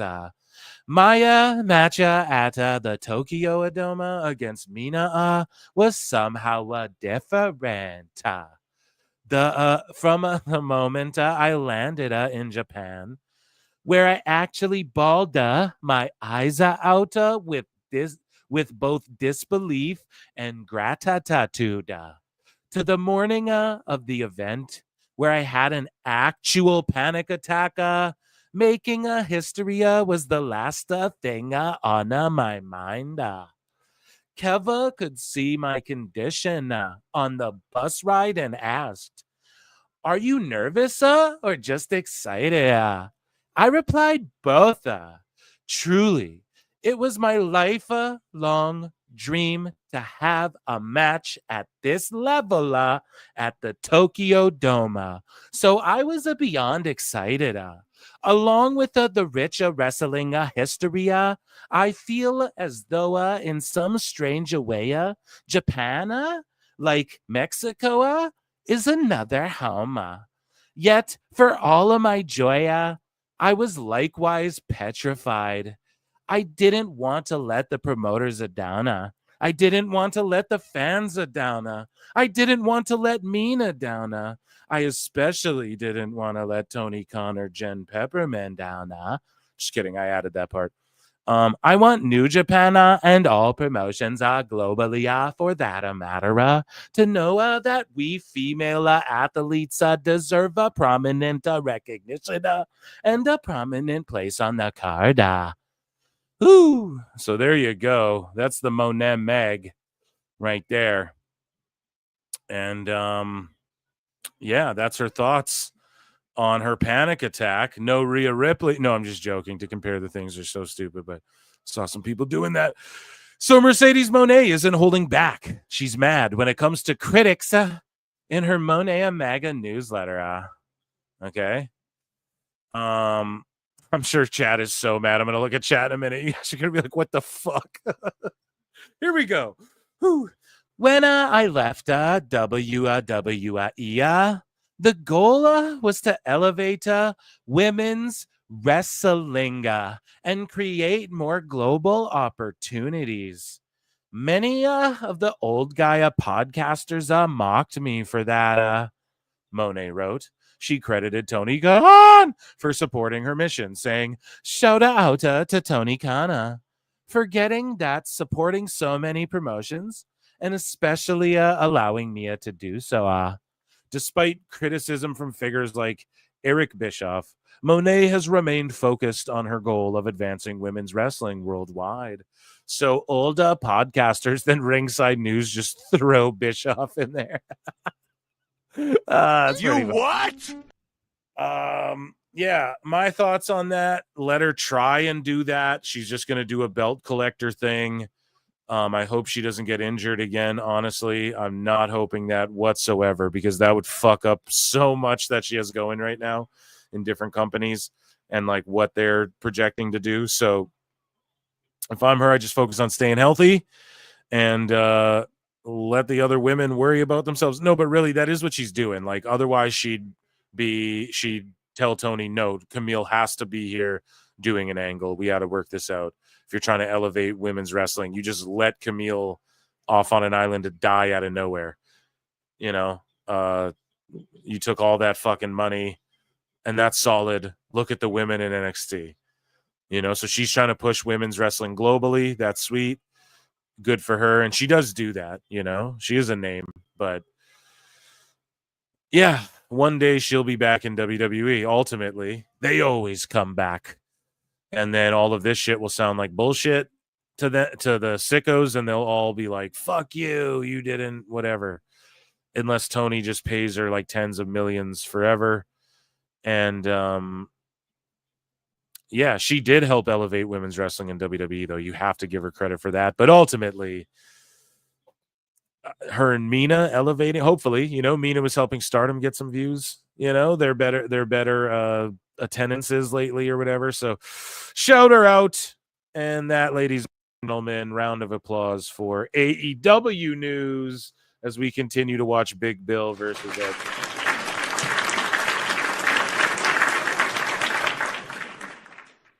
Let's get into some WWE news as I check in with chat. I promise I'm coming to check with chat. Okay, super chat's here. Merge for $2 says, oh, come on now, Phil. That's not very fair. Oh, come on now, Eric. That's not very fair to do Mercedes Moné voice like that for so long. Come on now, Eric. I don't think that's healthy for AEW or New Japan to do Mercedes voice that much. LMAO, Devo for $5. LMAO.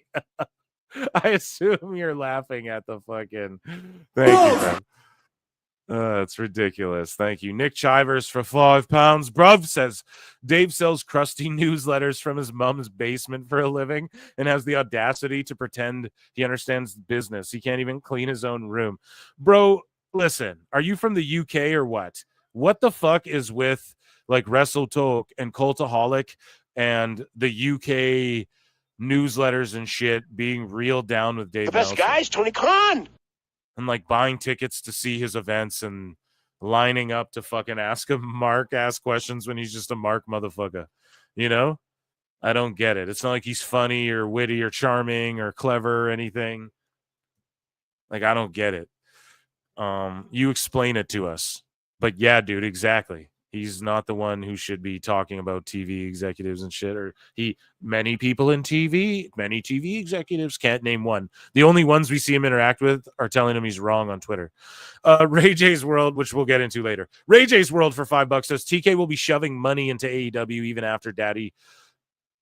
Okay, well, I'm not gonna read the last part. Stupid idiot. No, I love you, Ray J's World. I love you, dude. I'm joking, but no, like, yeah, you're right. If God forbid, I've said it on the show, God forbid, if Shad Khan were to pass, like, God forbid, I really don't hope that happens, but let's say that were to happen, right?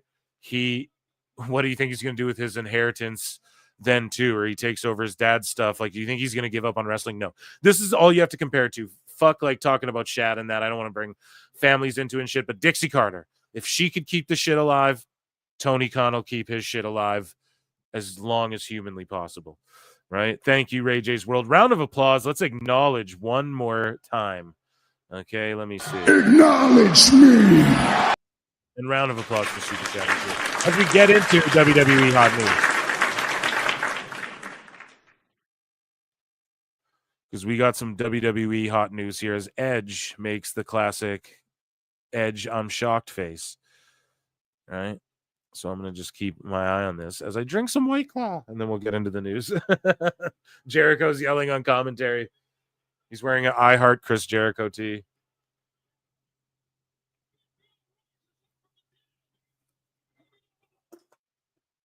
So Edge cheats. See, this tweener bullshit in AEW is so stupid.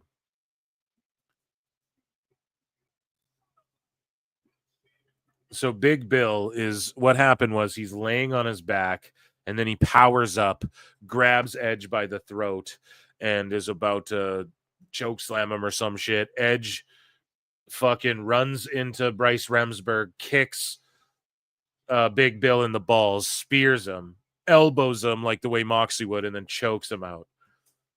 And it's just like, man, could you shit in fucking Big Bill's mouth any more than that? Oh my God. 17 fucking finishing moves. And then Jericho and Keith run in. So bad. You ain't hype for $20. Holy shit, man. Thank you so much. Let's give him a fucking air horn. Amazing. X-Files. Oh, you need an X-Files too? You got it, buddy. Get a yeet for You Ain't Hype. Here's the X-Files, okay? Both bloodlines will unite and screw Cody over. The way the tag match played out on Friday screams betrayal.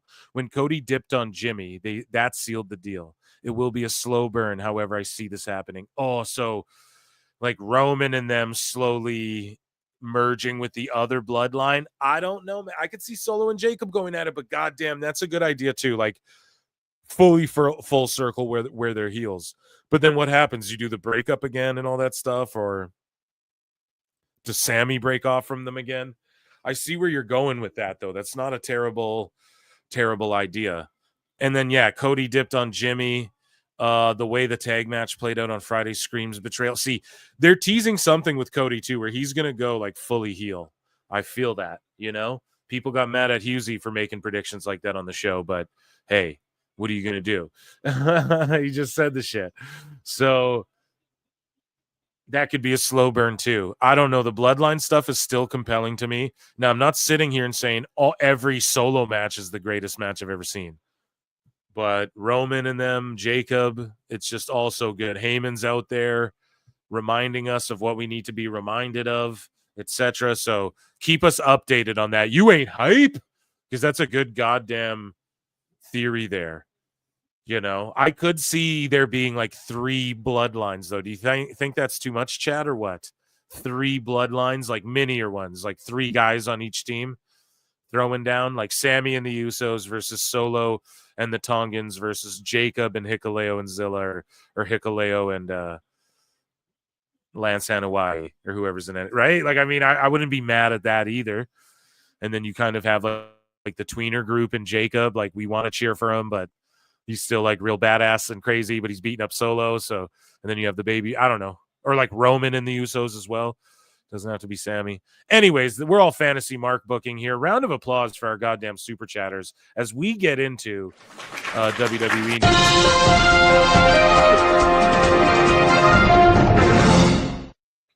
Oh, well, that one's empty. Better get another White Claw. So WWE and Netflix have announced that Raw's debut on the platform averaged an audience of 2.6 million households live and same day. This is an increase of 116% compared to the average on the USA Network.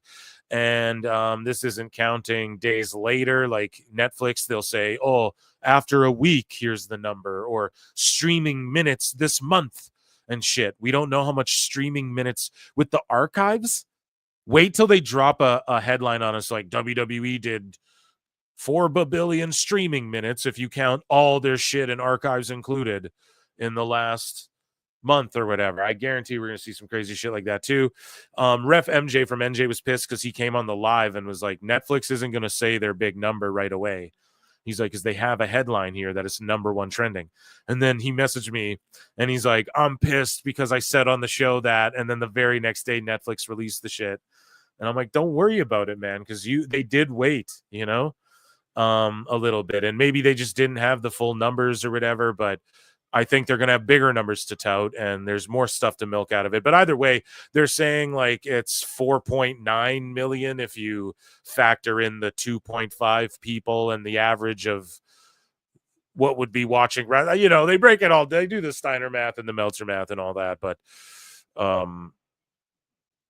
yeah, shout them out. Just amazing that they did that much. And I saw bigger numbers too than I think the 2.6. It works out to be something bigger than that, I believe. Someone in chat could correct me on that. But yeah, I definitely am excited. And people are saying it's going to go down and down. But what if the next Raw gets more? We just don't know, man. It could be more. We saw the videos on the last live show of all the ladies melting over Reigns and being like, oh, shit, I'm a WWE fan now. Right? And I know people are like, they're not actually going to watch, but no, they do, bro. Okay? They will. Here's the other thing. I'm doing Monday PWT live shows now to go along with WWE.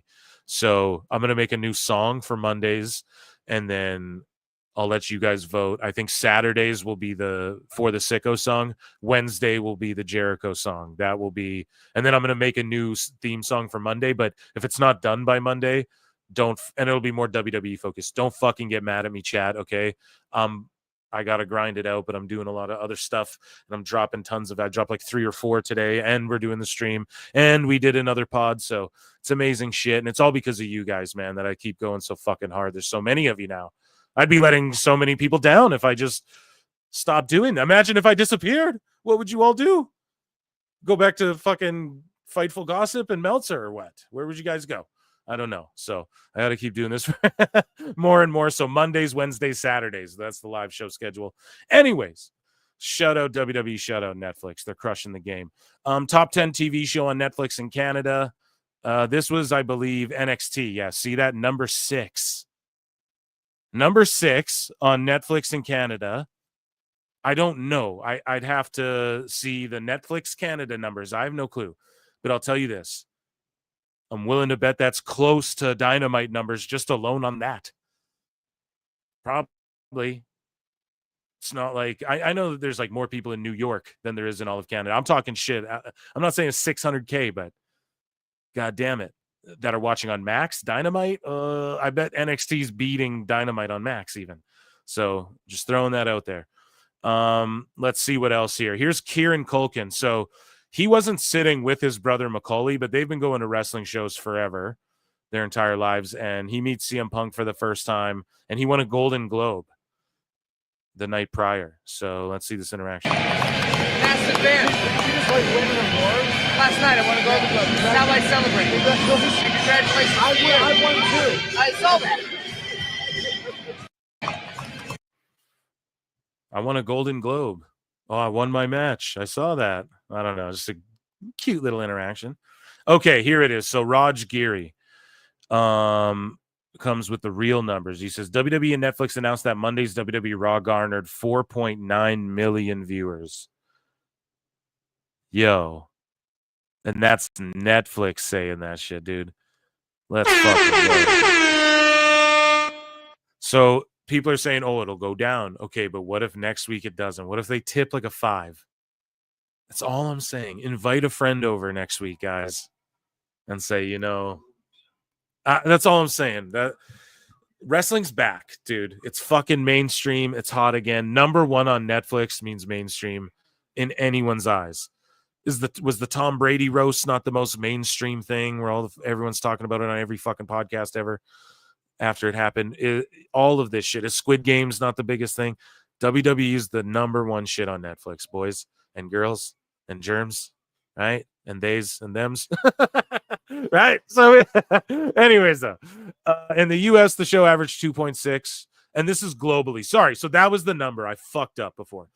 Or I didn't fuck up. I'm fucking up now. 2.6 million in the US and then 4.9 globally, man. Amazing. So I'm not going to read all the analytics of it, but Rod's dropping the real data. And then Meltzer, of course, has to go, I'm going to have some conflicting numbers. I'm going to come with some stats and some data that doesn't really match with what other people are saying, Tony Khan. So Eric Bischoff quote tweets it and says, and according to the U.S. Bureau of Labor Statistics, there are 2.5 persons per household. That means approximately 6 million plus viewers in the U.S. alone. Nielsen reports total viewers, not households, apples to apples. This is incredible. So Bischoff, with his knowledge and experience, saying it's actually more like 6 million plus viewers total, if you really think about it, and they were playing this game too. With the whole, it's over 1 million for AEW. And I'm not even talking about the fucking max stuff. I'm talking before that when they do like an 850K. People are like, well, it's more like million because Nielsen doesn't, whatever. So if it's 6 million plus because 2.5 persons in a house. And then I saw people trying to argue Bischoff and they're trying to say, not everyone watches TV together in a house. Dude, you go on Netflix, turn Raw on. I don't know, man. And this isn't even counting tablets, phones, laptops. This is counting TVs, man. So it's probably like 6 million or more, dude, for sure. If you count all that too. PlayStation Vista, Samba TV, Savannah, and then IGN, mainstream publications, tweeting things like Squid Game second season has reportedly reached 126.2 million views in 11 days, while season 1 took 91 days to hit 265.2 million views. And how smart of Netflix, okay? Squid Game 1 blew up out of nowhere, no marketing. They didn't realize it was going to be a hit. Squid Game 2 comes around, zero marketing because they knew everyone's going to watch it anyways. They put all the marketing into WWE, and then it pays off because Squid Game 2 is outdrawing Squid Game 1, okay? Monday Night Raw's music hits, and they say that on IGN, now number 1 in the US in the top 10 and Canada. So it outdid them, and look at how good they're doing. Squid Game 2, that's all I'm saying. Now, this doesn't mean it got more views than Squid Game 2 overall, right? It means that at this time, right, Squid Game 2 outdrew Squid Game 1. That's how many people are still watching this shit. Hundreds of thousands, millions a fucking day. Millions a day are watching Squid Game still. WWE beat it on the day WWE came out. Incredible shit, man. Really think about. I hope I'm breaking that down correctly. A couple White Claws. I might be buzzing a bit. But I think I'm doing a good job of letting you guys know what that actually means, because some people might take that as, it beats Squid Game over. No, right? Squid Game, I don't even know if the first day, but the first week, I bet you like tens of millions probably watched that shit, But on that day, let's say 5 million people were like, we're going to watch Squid Game this day. Like WWE snuck in there and beat it. Well, the 4.9. So that's crazy. That's a crazy metric, you know. Anyways, I'm harping on it so much because it's so impressive. And we'll follow up on this too with a tweet from Teal Rhodes talking about Dusty and that. Fadeaway Media said, if you were in attendance at Raw on Netflix, you can find yourself at the arena. Check out what you can do with Netflix, dude, on the app. You can find yourself, like you can look around. We'll turn the music off. You can look around the Intuit Dome. This is just the Intuit Dome, I think, though. Or maybe it's for everything. But you can just like look around the arena and see everyone. How fucking cool is that? It's kind of creepy, but also pretty cool, you know, for memories. Thanks for the memories, even though they weren't so. It tastes like. Sorry. So, as Commander makes his way to the ring, we shout out Raj Giri one more time for coming with the realness. Here's this. Let's see here. Yeah, so I have to block gossip because otherwise I'll just get unblocked, shit talked, and then blocked again, and I can't respond. So we have to play that game. I know it's sad, but anyways, John Time Traveling Erisman, who's like he works for like the game World of Warcraft or some shit. I think maybe I'm wrong about that, but gossip says that a WWE press release claiming 4.9 million. So the vernacular they use is claiming, not that it did. But they're claiming it did this much. Like when, and I think this guy says it. Okay, when the numbers come out for Squid Games, no one goes, "Oh, Netflix is claiming Squid Games did this." Like we just go, "Oh, 11 million people watched it," or whatever. For anything, Love is Blind or whatever. Stranger Things, we don't go, "Oh, they're claiming this much." No, we just say what it is. So now with wrestling, though, that's how hack these fucking gossip dick pill shillers are, right? Their words, not mine. Don't get mad at me. Hey, I'm just criticizing reporting. You guys don't get mad at that, right? So that's how hack they are, bro. It's you can't just say claiming now, okay? It's what Netflix said. It is a claim, I suppose, technically, okay? But you don't say that about anything else. So, yeah. And we'll see if Max numbers do come out. We'll see if it's claiming. But Max numbers will never come out for Dynamite, because Max will never release those because they're inconsequential.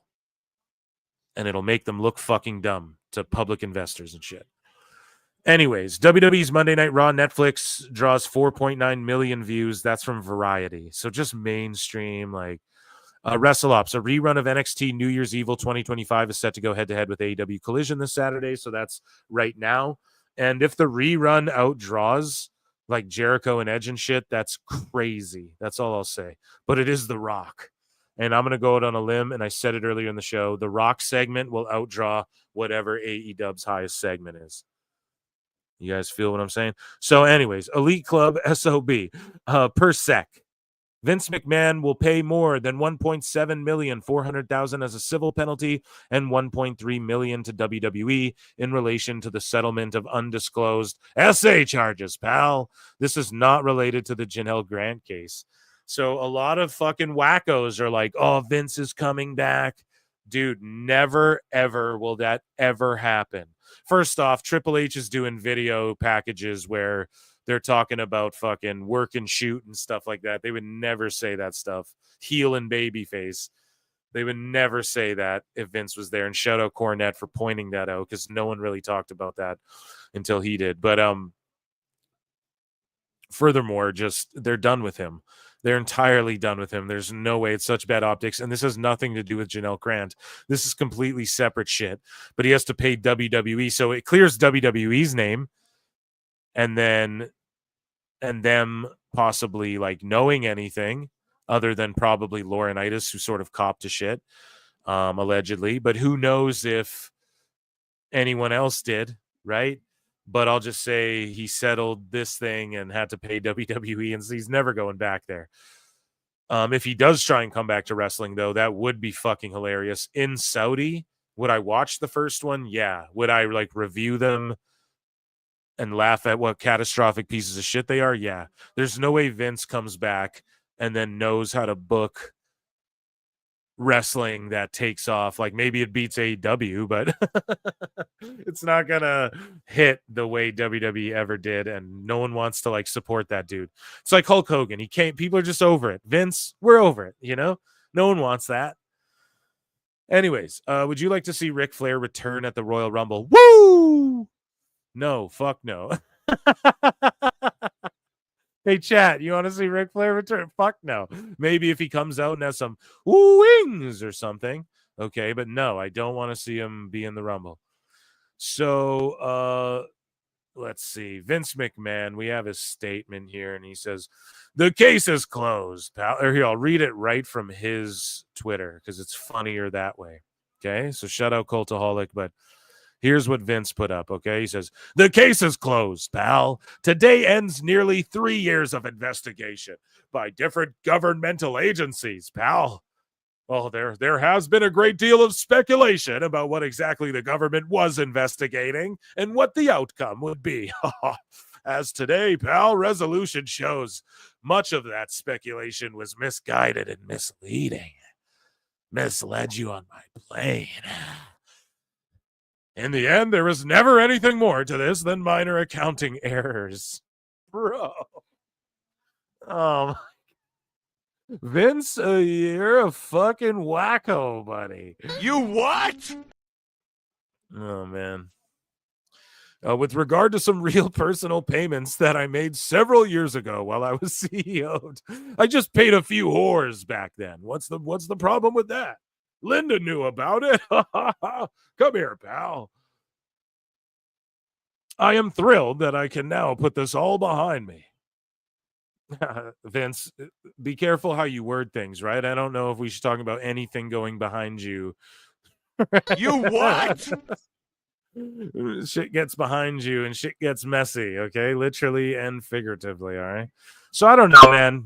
Like, whatever. Fuck Vince, you know. Plenty in Pixel Art for $10 says, hey guys, what if instead of what Phil said, we got mad at him instead? Revenge of the Jericho. The best Dude. guy is Tony Khan. You want me to play Jericho again? No. You want me to play Jericho again? Stupid idiot. No. Yeah, we'll figure it out. We'll figure it out as time goes on. It's really up to you guys. I mean, I think it's split, though. I think half of you like it, half of you don't. And then the ones who tuned out, y'all came back tenfold. So I knew, you know, it is what it is, man. It's a bit. People get sick of it, but. Had a couple White Claws. Couldn't help myself.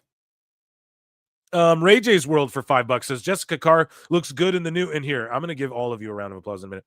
Ray J's World for $5 says, Jessica Carr looks good in the new WWE ref uniforms. Sure. Ref is 20 times hotter than Aubrey the Galloping Horse Edwards. Wow. This guy's gooning, bro. The undergooner, man. What the fuck? No, it's cool, bro. Thirstcast, hello. Is she hot? Jessica Carr, let me think. I mean, I don't know. I'm just going to leave that one alone. How about that? Let's leave it alone. And I don't know about 20 times. Hey, beauty's in the eye of the beholder.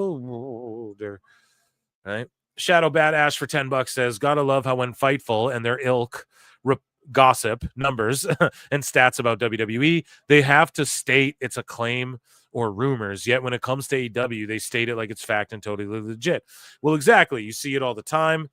And, you know, everything's great over there. Nothing can, that's what I was going to say. If the Max numbers were reported, I promise you, it would be gossiped that they did these numbers, or Max reports these numbers, or Max says these numbers. It wouldn't be claimed. And we don't say claimed about anything on Netflix. The Jake Paul, Mike Tyson fight, we didn't say, oh, they claimed it was this much. It just was that much. So with WWE, you have to do the same thing. And what do they get from lying? They get exposed for lying. Like Netflix they don't care about poning AEW, man. They're trying to flex that WWE is a success and that they can show it grows. I'm telling you guys, their objective is to grow the shit too. It's not just, oh, we're going to settle in like we did in TV. No, man, fuck all that. Trust me. They're going to take it up bigger and bigger, bigger and better, and they're going to try and grow this. And if we do over a fucking 5, yes, I'm saying we, because I'm a pro goddamn wrestling fan. I say we about TNA. I say we about New Japan.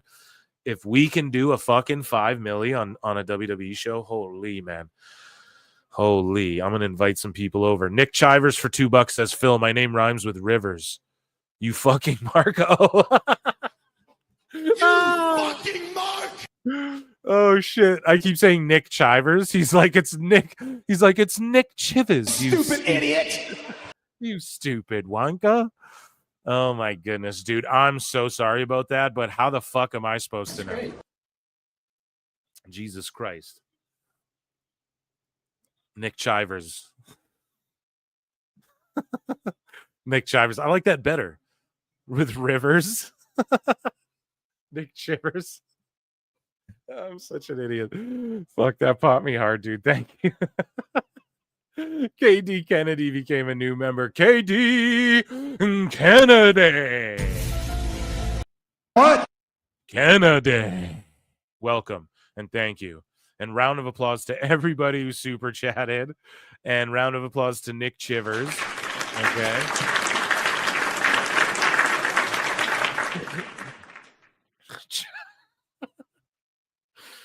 Oh, it's so funny, bro. It is actually so funny.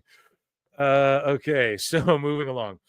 Seth Rollins was upset that CM Punk stole Randy Orton's moment during WWE Return, and this was during a sit-down with Giga Chad, Chris Van Vliet. And Seth Rollins says, you know what I wasn't happy about was Randy had just come back from a long hiatus. That was his moment. It was a great moment. The reaction for him when he came through the curtain was unreal. It was Chicago. It's CM Punk City. It's just the most classic make everything about me CM Punk moment I've ever seen. It's no longer about the performance. It's no longer about Randy. It's no longer about what you had done to get to that point. It's just, hi, guys. It's about me. Remember, I'm the guy that you miss. Remember me, guys. So, yeah, just another kind of throw that on the pile of disgusting CM Punk moments. But don't worry, he's not selfish. He is in it for helping everybody else. Here's the thing, too. Bully Ray's saying that he's like, watch that match back with them. And there's live rounds, dude. They're throwing a few live rounds. And he's just like, they don't really like each other from everything Bully's heard, apparently. Allegedly, as Husey would say, it's like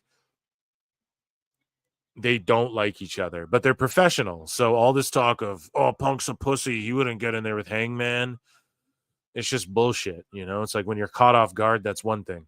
When you and Seth don't like each other, but like you're like, we're gonna be profesh, yeah. And then you might get one off, and then you get a receipt, and you make some fucking money.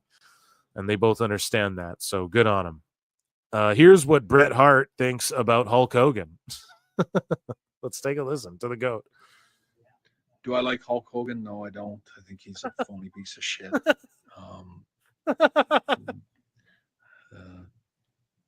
I'm waiting for the next question. Just waiting for the next question. Shit's funny. Here's Vanessa Hudgens. So she says that she really deep down, Chelsea Green is just a misunderstood artist. Real recognized, real.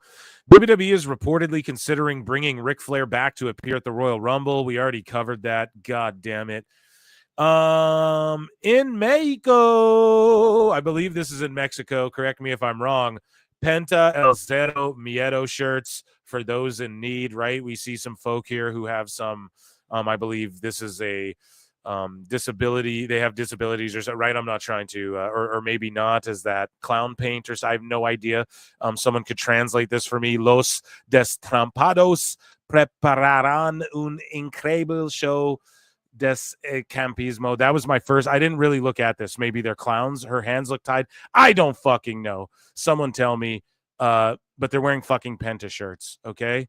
And those are WWE exclusives right there. So whoever they are, man, they got the hookup. Hit me up. Okay. I need one of those ASAP. Your boy Phil over here needs a fucking Penta shirt. Any Spanish speakers in the chat, let me know what the fuck they were saying there. Please and thank you. Escape artists. Oh, they're escape artists. I just said they're handicapped people. Well, there you go. You win some. Hey, listen, how was I supposed to know? Yeah. I'm just here. Listen. Shut up, bitch. Oh, my God. So, Omos hits a last ride power bomb at Pro Wrestling Noah. Omos! He's got him up!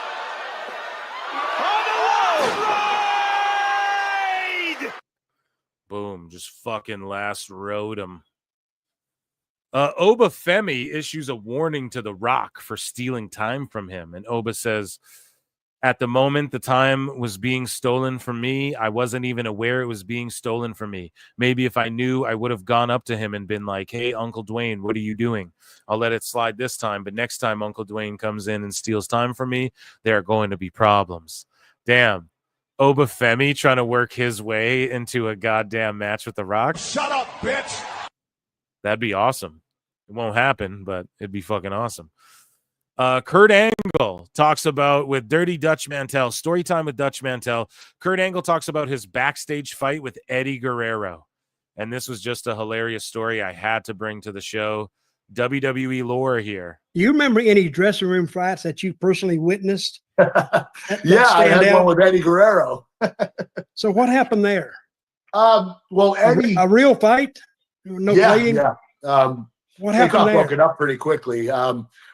What happened was Eddie. I was a part of a team, a faction at this point in time with Luther Reigns and Mark Jindrak, and we had to get heat on Eddie and Chavo that night. And it was at the end of the show, and I never touched Eddie. I only grabbed the hold of Chavo, and I got heat on him. And the other two, it's a morning show, and they're just clowns. I fucked up so bad. I honestly didn't look. I just glimpsed at the thing, and I was like, oh, is she in a wheelchair or something? And then I bookmarked it right away because I saw the Penta shirts, kept it moving. You guys know I like to live react.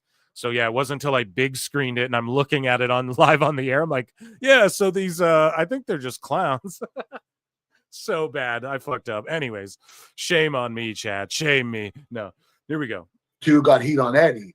And when we came backstage, Eddie was pissed. He's like, what the fuck? You guys were shooting on me. You're beating me up for real. And I'm like, Eddie, I didn't touch you. He said, yes, you did. He pushed me. And I said, Eddie, don't do it again. He pushed me again. So I pushed him back, and he went to double leg attack me.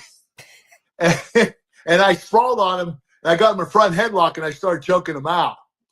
And Big Show. Damn, Eddie didn't tap, though. Crazy. Eddie was ready to pass out, and Big Show grabs me by the back of my singlet, picks me up in the air like I'm a little kid, walks me across the room, drops me in the corner, grabs Eddie, walks him across the room like he's some principal and we were students at a school. Yeah. He drops him in the corner. He said, you guys need to stop fighting. And I was so pissed at Big Show because I got like little guy syndrome. Like I couldn't believe how quickly. Well, yeah, dude, he's a big motherfucker. He picked me up like I was nothing. Well, it's the big motherfucker. And carried me over, and I was like, holy shit. I was like, Big Show, don't ever do that to me again. So we had a little bit of an altercation, and yeah, Big Show's like the character from his TV show in real life.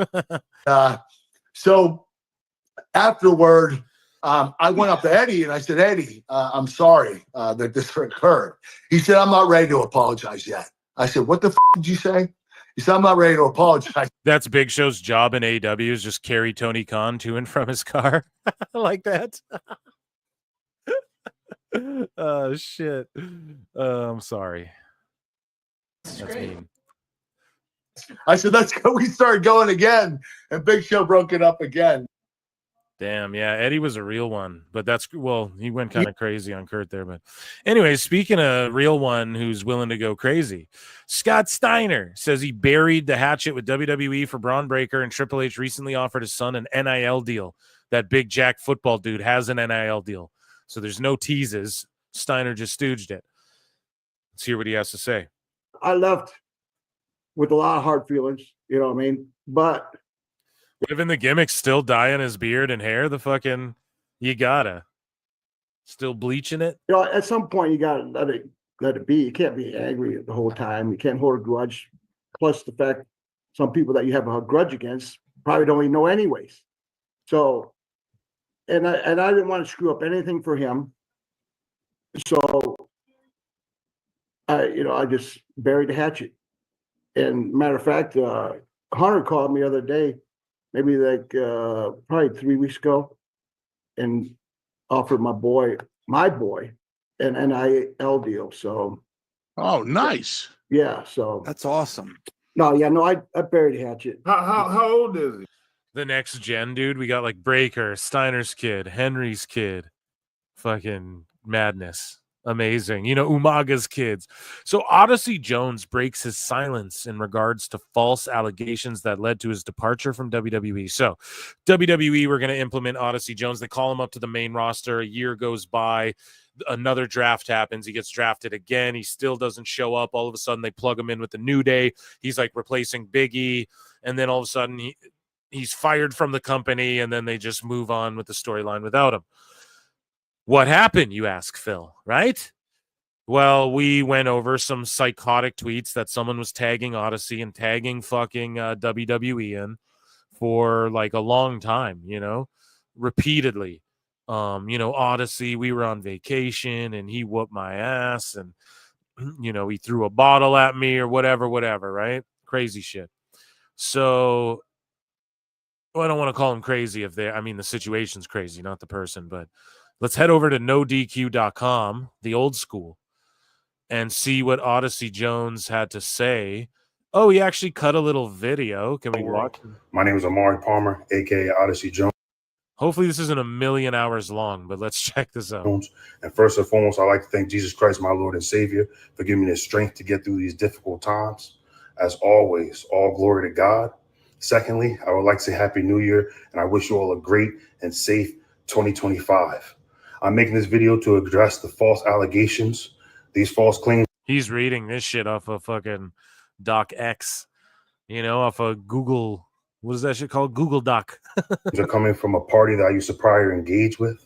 And I apologize for taking so long for addressing these false claims, but I had to patiently wait to get an injunction set in place to protect my family, my friends, and myself.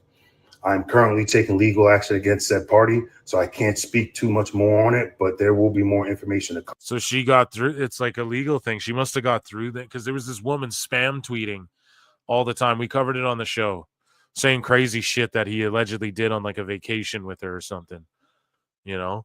So who knows what that means as far as like what that situation was. It's people's private lives. I don't know. But it was enough for them to investigate and get fired for it, you know? To come. With that being said, I would like to thank the WWE for the amazing opportunity they have given me in my life. I thank you so much for bringing me on. I'd like to thank all the coaches I've worked with over the years for helping me work on my craft. Okay, so what did he say? He didn't. He's not. So he's like he can't explain anything because he's gonna go to court. I thought this was him being like, "No, that bitch is crazy." No. And that, ladies and gentlemen, was WWE News.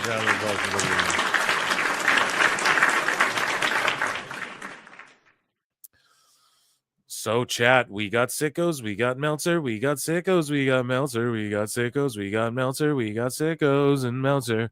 Flutes in the chat, pukes in the chat, flutes in the chat, pukes in the chat, flutes in the chat, or pukes in the chat, depending on what you want. Let me know, chat. Flutes or pukes? You guys, flutes, I see. Yeah, I'll give you guys a second here. I'll drink some White Claw. And here, AEW news. Did I leave that card? Yeah, I was going to say we still got a card here to look at. In the meanwhile, flutes, I see. Thank you, Plinian. I see that was a beautiful song I sang. Yeah, someone take that and flip it into like a remix song for the fucking show or something. You know what I mean? I had a nice beat going. Yeah, dude. I got rhythm. More Jericho, please. No, none of that. That ain't happening. Yeah, I'm just checking in with you guys. I'm pumped for Mariah May and Harley Cameron. They're good. Two good ladies here in AEW. Hopefully make something happen. And yeah, I want to see. It's mostly flutes. I think flutes just fucking dominated the chat. Flutes. Okay. We'll get into flutes. Let me hydrate. I need some goddamn soda water, aka White Claw. Liquor in soda water form.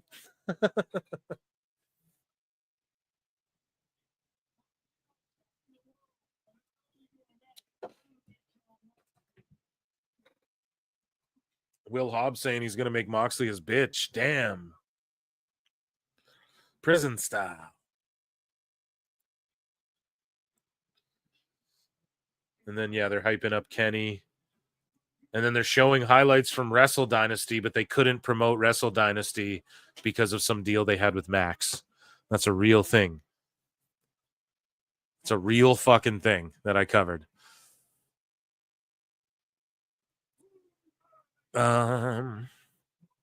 Unironically, Phil's voice is actually decent. Yeah. Yeah. Bruv, more Jericho, please, for $2. You ain't. I can't do that to everyone, bro.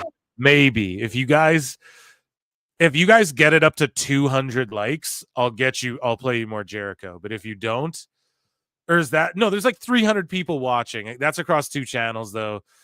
Yeah, if you run it up to like a high number, then yes, okay. But can't do that. I see all the flutes.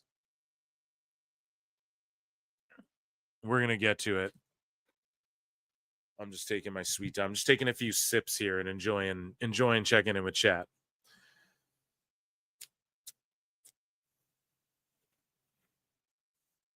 Oh my goodness, what a lovely Saturday as well. So Raw shows, Monday streams are going to be very much focused on WWE. Lots of WWE news and me just calling the Raw action, and not so much, unless something's really bad, then we'll drift off and dive into the bookmarks. Speaking of bookmarks, it is time for everybody's favorite moment. It is time for everybody's favorite segment. And it is called Dave Meltzer's Dumb Moment of the Week.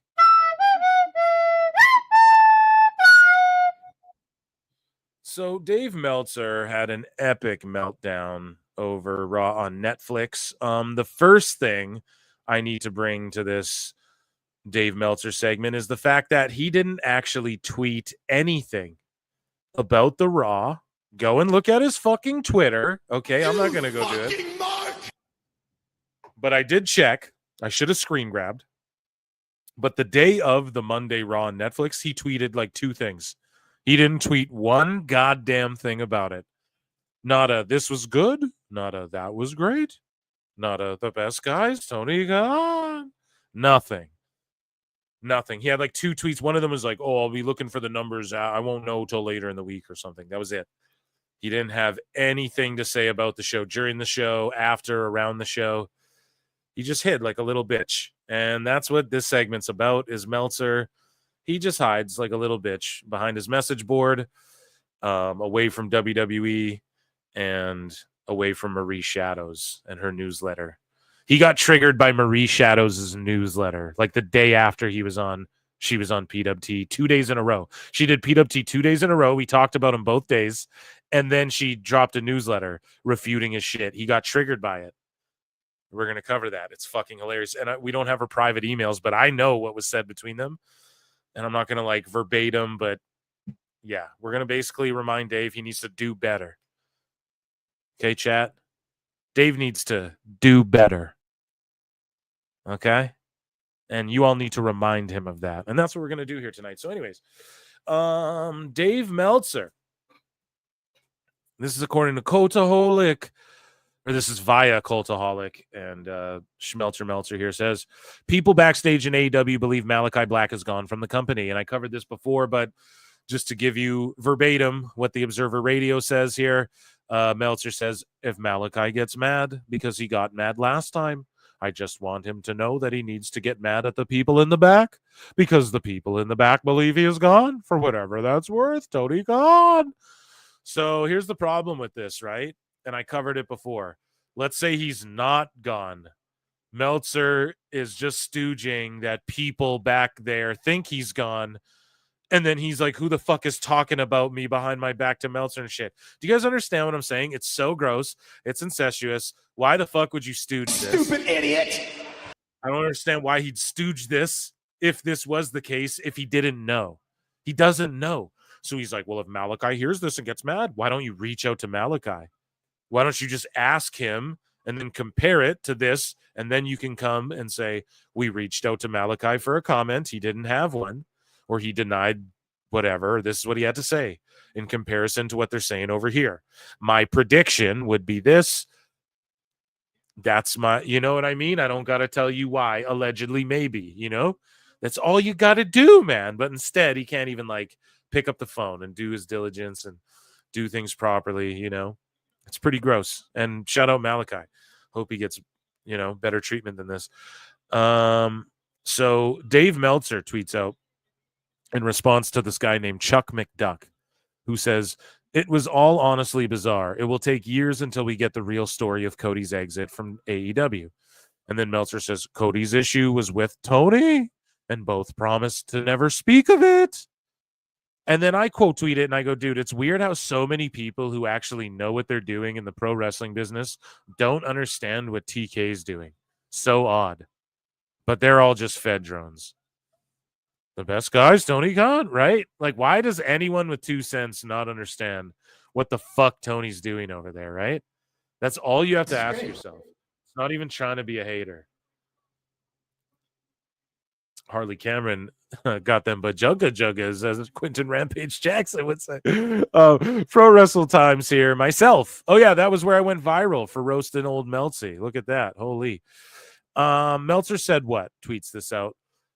This was a couple days ago. He says, "Hi, Dave Meltzer. Just a reminder that Raw is in San Jose next week, which is Meltzer's neck of the woods. Watch, he won't be there.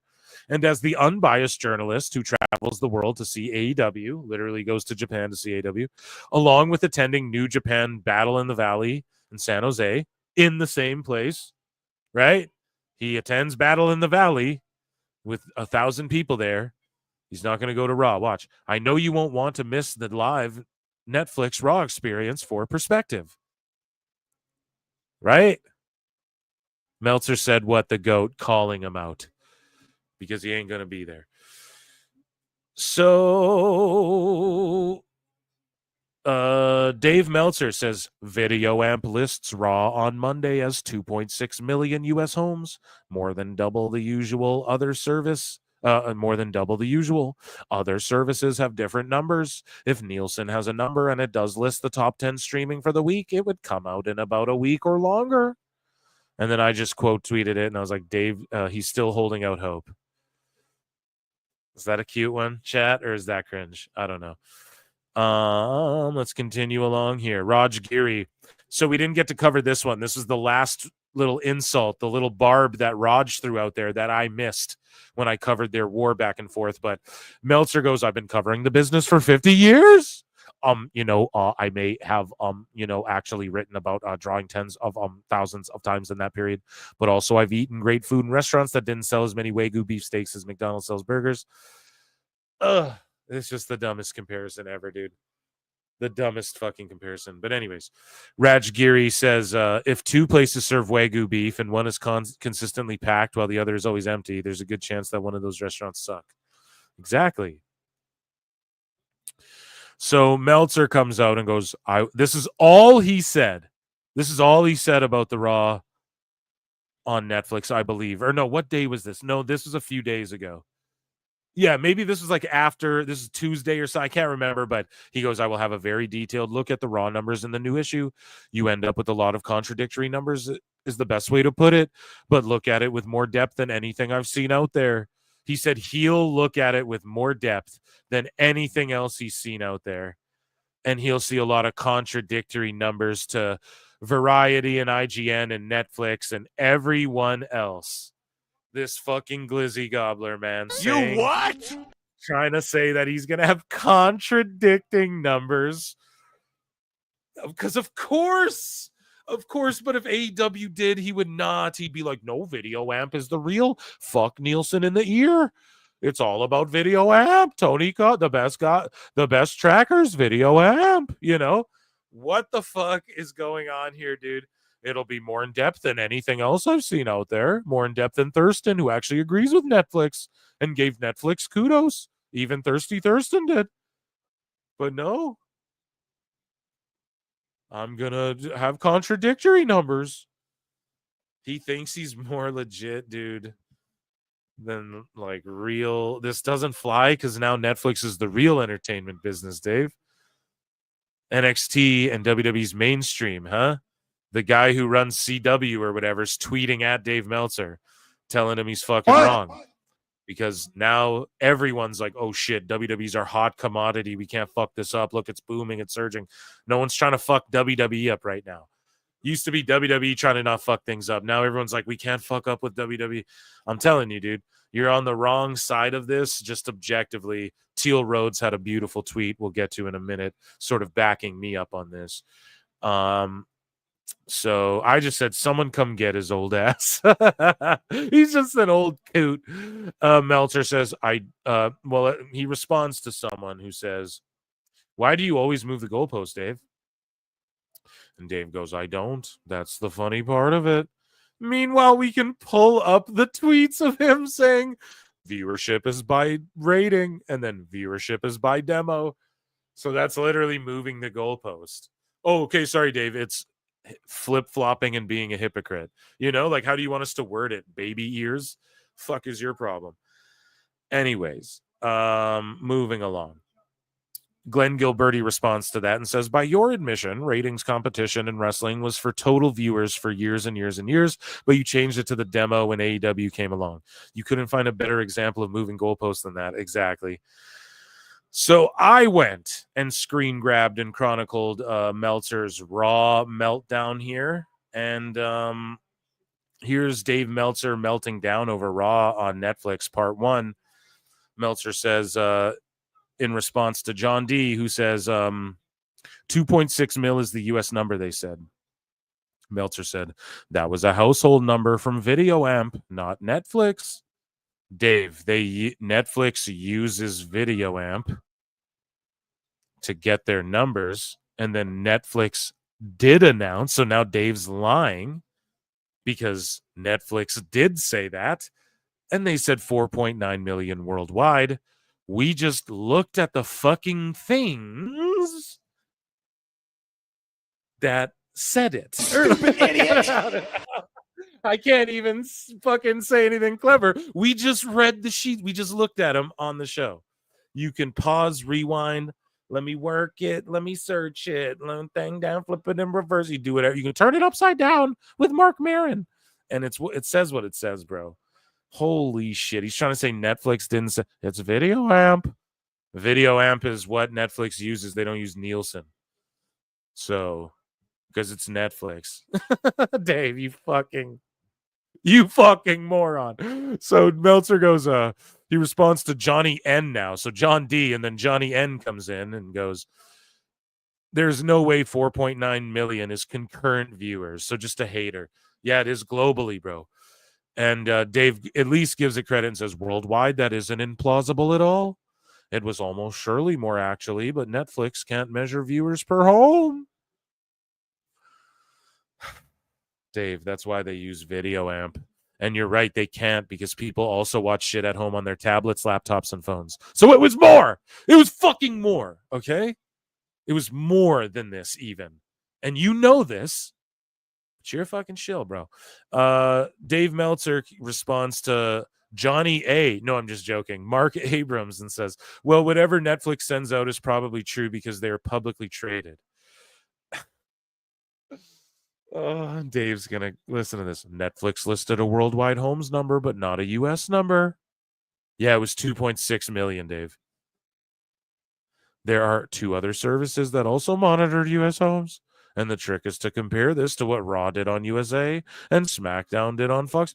Okay, then do this for next Dynamite or shut the fuck up.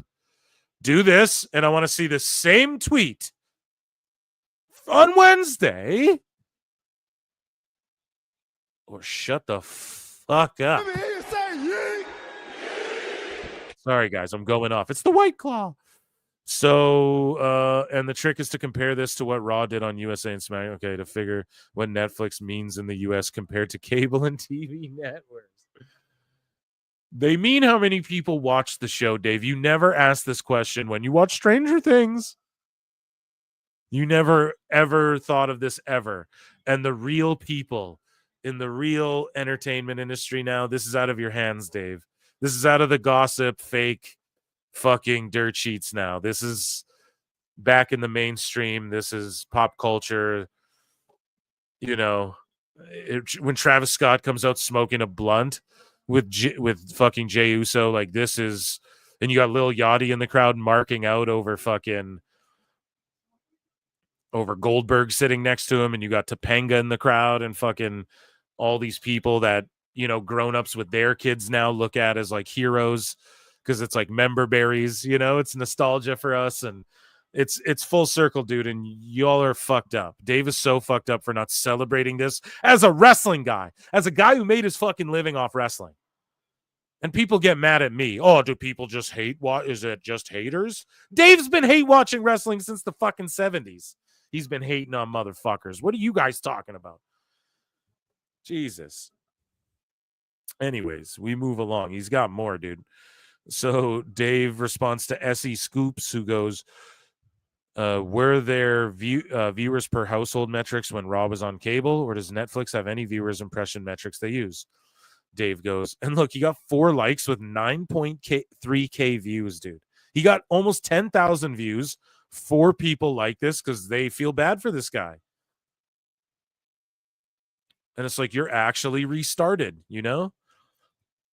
And not in like a cool, sweet way. But Meltzer goes, viewers per home is a stat I've been using since the late 90s. And in our Saturday night's main event article, we had data on that from the heyday of that show in the 80s. We actually use that for every TV show every week. You didn't answer his question. Just dance around the question. Why don't you? Hey, way to not answer his question and just put yourself over. So Cedric Taylor says, I've trusted Dave since I was a little boy. My parents used to give his newsletter to me. I read his work growing up, even his editorials for those old wrestling magazines. Dave is the reason I got my journalism degree to be able to cover my passions. And Dave says, thanks, appreciate it. This fucking Mark. You fucking Mark! Oh my God. Well, good for him, you know, but yellow journalism, I tell ya. It's yellow journalism, hey? So Go Giants Yankees says, can you guess where he's from? Go Giants Yankees? So they have no idea. Sounds like it was a giant failure below their expectations. That's what this goofball's trying to say about WWE. And Meltzer goes, there is a range. It's very confusing, and all numbers are misleading to a degree. I just finished my article on the show, and it'll be out tonight. It's explained in detail. No, it's going to be you doing a Meltzer spin, flip-flopping around, trying to convince people of shit that's non-existent. Meltzer says, so you don't know Nielsen ratings? I covered VPH dating back to the 90s. It actually worked in your favor. Many weeks you had a lower HH rating and lost when due to VPH. What is this guy talking about? You actually had more viewers, and by total viewers should have won. Happened almost every time the household. So Bischoff's like not disagreeing, but curious where the 1.2 to 1.5 comes from. Is that Nielsen number? And then, yeah, Meltzer goes, so you don't know Nielsen's ratings? Like, this is the problem, right? Dave does this slimy, goofy fucking thing, and he thinks he's right, but it literally just shows low IQ, where he's like, oh, so Bischoff, you don't know every Nielsen rating for AEW? You didn't check up on that, but you're saying the show. Oh, so you don't know the Nielsen ratings? So then I'm right and you're wrong. Like, as though everyone who's worked in television studies the Nielsen ratings. Everybody who's ever trained boxing has studied every boxer ever. Everyone who's ever played hockey can name every fucking, you know, player on the Rangers. Trying to keep it New York themed. So, but you guys get what I'm getting at, right? So you don't know the Nielsen ratings? I covered VPH dating back to the 90s. It actually worked in your favor. Many weeks you had lower household ratings and lost when due to VPH. You actually had more viewers, and by total viewers should have won. Happen almost every time. Dave, in no reality, so he's just trying to say that the total viewers for WWE is lower than they're saying. To what? To do what? So it's still in the millions, no matter what it is that you invented in your mind. It's still in the millions, and AEW's still not better, and it still has shittier houses, and the booking's still shittier, and the wrestling's still shittier, and you're still fucking dumb, and Tony's still a bad booker, and they're still getting 610 fucking thousand viewers if they're lucky. None of that changes just because, even if Dave is right here, which he's not, but even if he is, none of that changes. It's just cope. This is what literally the definition of cope is. And I saw people commenting on this. What, meltdown? You call this a meltdown? Yeah, bitch, this is a fucking full-blown melter. This is a melty, bro. This is a fucking straight cope session. No edge. Right? Moving along. Meltzer is suddenly an NFL financial expert. Interesting. Patrick Mahomes. So this guy's done did it. Says, let me break it down for you. Without TV money, AEW's dead, gone. The NFL will continue, and they will easily still be the biggest sport brand in America. And Meltzer goes, without TV money, the NFL would be so heavily in the red, it's scary. Every major sport survives largely on TV money. I mean, even if he's not entirely wrong, Dave, Patrick Mahomes, you'll never live that down. Right? What about fucking Mad Dog? Saying that it's all in the shits. Calling Tony the Kid. The best guys, Tony the Kid. Right? They think it's bullshit. What do you know? Oh, I'm a football analyst now. David Kello for $5 says, wrestling fans want wrestling to be real so badly. They talk about ratings because it's the only real stat wrestling has. Well, exactly. The only shoot stat. You fucking nailed it. I mean, amazing. It's the only real thing is who's drawn. Who's selling tickets. That's how it's always been too. Don't fuck around like Dave is pretending he wasn't doing this with WCW. He even just admitted it there, but this is the problem, right? Dave's only credibility comes from he is able to get pay-per-view metrics, TV rating shit, and ticket sale numbers, but none of those favor AEW. So now he's doing all this goofy shit with demos and just making stuff up. And it's crazy, man. Yeah. And thank you. You nailed it. Chat. David Kello, round of applause him. It's the only real metric. Who's selling? What's the ratings? Yushin FX for $14.95 says better $14.90. Dude, that's what it's all about. Yeah, I earned that one, didn't I? Yushin FX. I don't even see you all the time up in here. So thank you so much for giving me $14.95. I love it, dude. You what? But I'm grateful. And yeah, I earned that shit, didn't I? That's what I'm trying to say. Don't let these fools gaslight you and don't let them take your fucking money. You know what I mean? It's better spent. I could do more shows. We're going to convert everyone with flutes, one flute at a time. And then Wrestling Russ for $5 says Meltzer is Biden. Oh, my God. Yeah, Meltzer. Oh, my God. We got to educate Adam Ray, the comedian, on how to do a Meltzer impression and get him doing that for wrestling fans. That would be phenomenal because he's so good at doing Biden and other people. But, yeah, he's fucking Meltzer needs a lifeline, dude. For real. It's a sinking ship. 2025, I thought he would chill out a bit. And no, he just started the year off swinging. He's just lying, bro. Tell us what you know, you goddamn liar!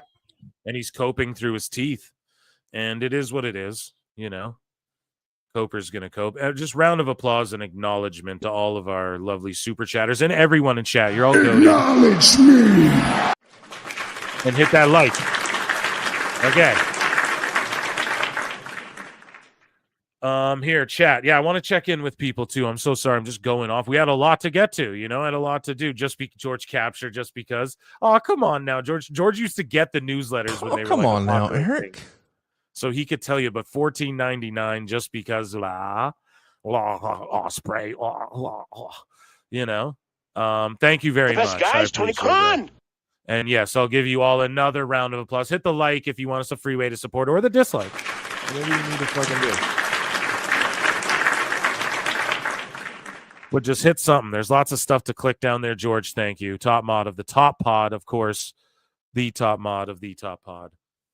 Okay, continuing along, part 2 of Dave Meltzer's Melty Meltdown over the Raw Netflix stuff. So this wasn't on the day, by the way. This is like a few days later. I screen grabbed it all. He's got me blocked. You guys can see that.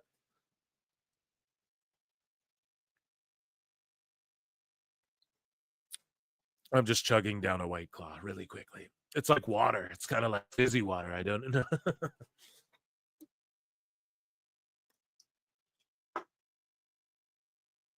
I don't really like those. I got to be honest. But anyways. Meltzer responds to Harvey Man, who says, not a good look for Eric Bischoff. He's been in the television business for how long and thinks you get total viewers by taking households viewed times average number of residents. Right, it's not about that. So do you see what Meltzer says? He goes, for wrestling of late, it has ranged from 1.2 to 1.5. Okay, so Bischoff didn't say it means 2.5 times that. 4.9 million times 2.5 isn't 6 million. Plus, like Bischoff said, you dumb bastard. I study, I do the numbers, I do the math. Meltzer, did you read what Bischoff said? Harvey Man, did you read what Bischoff said?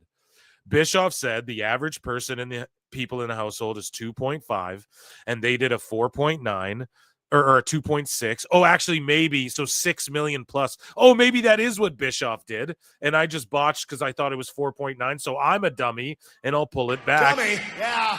We're going to call out Bischoff because if it's 2.6 and then he did 2.5 to get his 6 million plus, the worldwide and the US household is what keeps fucking me there. It's the White Claws, but with Bischoff though, so that is what Bischoff did. Smart Dave Meltzer. And I guess Bischoff did fuck up on that, okay? But what I thought Bischoff was getting at was the 4.9 with like, okay, yes, not in every house, 2.5 people aren't going to come watch the TV. Maybe it's one person. Maybe it's 2 people. Maybe there's 4 people and then 0 in the house next to them, right? That's the idea. So it averages out to 1.5. And I thought that was the math Bischoff was doing. But no. Actually, Meltzer is calling him out. Nielsen measures viewers per home for wrestling of late at his range. Early AEW was staggeringly high. Of course he says that. It was pretty high, though, man. They were doing like millies, like beating all sports except the giant ones in the key demo. Dave, and then Dave does this shit and he goes in the key demo. Okay, not the fucking they were beating them, but he's referring to the key demo, not the total viewership or whatever, because there's no fucking way football games are getting outdrawn by AEW. That's never happened. Like beating all sports except the giant ones. So every sport. So what isn't a giant sport? So like volleyball and soccer, Dave, like, is that what you're talking about? That's meaningless, so do gardening shows. Now WWE is slightly higher than AEW and AEW is closer to sports than normal. So if WWE is slightly higher and AEW is closer to sports normal, then that means WWE's higher and closer to. Like, this is him just playing with words, trying to sound fucking clever. And he may have owned Bischoff there, actually. However, just saying, like, now WWE is slightly higher than AEW, it's just not true, man. It's way more. It doesn't matter. And Dave is also just talking only about the key demo. Here's the thing. People suggest that the key demo is, like, higher than that. Than what Dave even talks about. Dose broke it down way more intelligibly than I possibly could, but yeah, who knows? Anyways, though, Eddie from the D continues and says, Dave, with Netflix releasing their numbers, is there any chance they can inflate them the same way wrestling companies inflate attendance numbers? And Meltzer goes, it's not so much inflated as misinterpreted and misleading comparisons, but the Nielsen numbers for streaming don't come out for a month. All right. So do we trust Nielsen? I thought Nielsen was a dead thing. I thought everybody harped on Nielsen's dead. It's not a thing anymore. Continuing along here. Unexpected Wrestling says, hey, Dave, with Netflix making an official announcement of the numbers, why would there be contradictory reports? There's no contradictory reports. It's just Dave. But he's not reporting shit. He's fucking lying. And Meltzer goes, because Netflix only released a worldwide number of streams. The other numbers are not from Netflix. Jesus. And then this guy, Jerry McCloy, goes, but everyone believed the Mike Tyson fight numbers when they came out 2 days later. When it comes to WWE, there's always an excuse. And then Meltzer goes, actually, many in TV and sports TV coverage said the opposite. No, You're lying, Dave. No, they didn't. Everyone talked about how it crashed and why, because the number it did. Tell us what you know, you goddamn liar! You're fucking lying, and many, who are the many, say their names if they're in TV and sports coverage. Their names are out there, and they publicly said it. It's not one of your phony fake sources, Dave, so say who it is. But you can't find one. Everybody agreed. I'm sure, we could find 2 haters. Yes, in general, everyone agreed. And it was crashing for people. So how the fuck else does that happen? It's not happening for Raw. So that must mean what? It's not close to the 100 million or whatever. Anyways, it doesn't happen for football. No one's complaining about Netflix crashing for football. So how many, right? Dave, you're just so full of shit. Comments were along the lines of laughing at the reporting of those numbers with the skepticism of how modern people just printed whatever they said without waiting for real outside source numbers. Then what were the outside source numbers, though, Dave? They were the actual numbers. And then those people laughing, who is just your gaggle of chuckle fuck clowns, were wrong. Okay? Because even Dana White acknowledged that shit, and he fucking hates Jake Paul. Everyone acknowledged what the fuck the number was. You're coping. So Johnny N says, also, the ratings come out less than 24 hours after show airs. That's under +1. And Meltzer goes, yes, so much out there in fine print that leads to misleading conclusions. But the show did well, and it was going to. What matters is where it settles in at. So then ACDCSTE, Dave's so stupid. I just can't keep calling him idiot. You know, how many different ways am I going to call him a fucking idiot tonight? But he goes, I think it's fair to say the Netflix and Max numbers are going to be very difficult to navigate around. In time, we'll get it down. For about a month, it'll be a lot of work. Netflix will be easier than Max. I can fuddy-duddy and play with Max's numbers more. I guarantee that's what he's thinking in the back of his mind. As Garcia and Shibata just chop the shit out of each other meaninglessly. So Meltzer says that was an independent rating service number. I explained the difference in the issue regarding all of the numbers. It's very complicated, actually. That's why very few others even try to sort it out. And then this guy goes, you realize it was Forbes that said that, not him, right? As far as I believe this is just in response to some sicko. And Meltzer goes, he's a profitability denier. Those people literally don't want to know. They're scared of learning and petrified of the truth. So Meltzer's sitting here, dude. Creepy fucking creeper Meltzer. Right? Where the fuck is my Halloween music? He's a profitability denier. Those people literally don't want to know. They are scared of learning and petrified of the truth. Man, Dave is such an idiot. So anyone who doesn't agree with Dave is petrified and scared of the truth. And you're the truth seeker. What a fucking idiot, man. What a putz.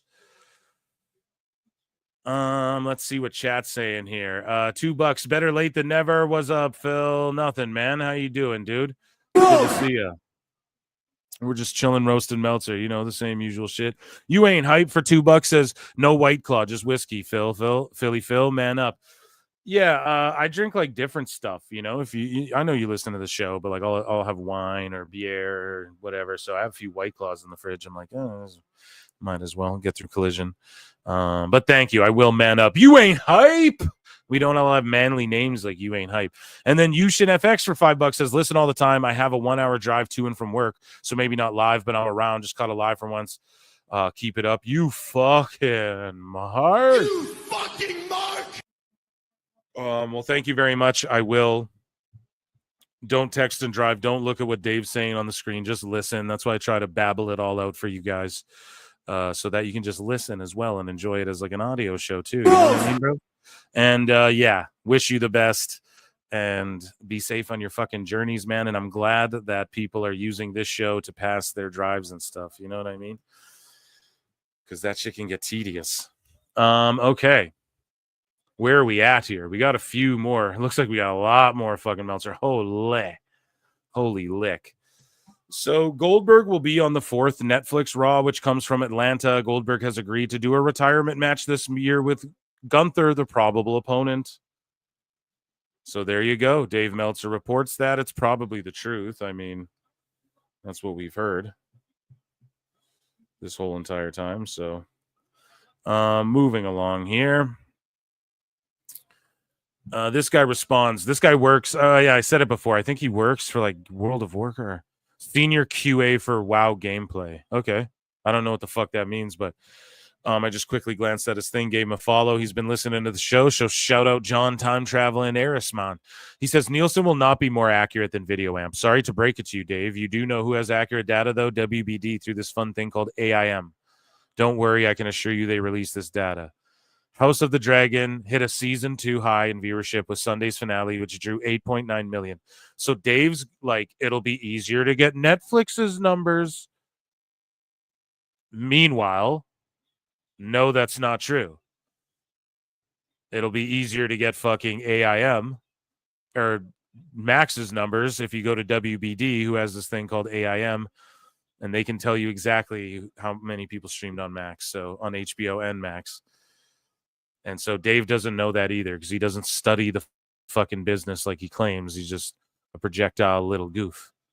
A projectile, a little goober goob. Yeah, Shibata and Garcia are just chopping each other to shit. It's just ridiculous.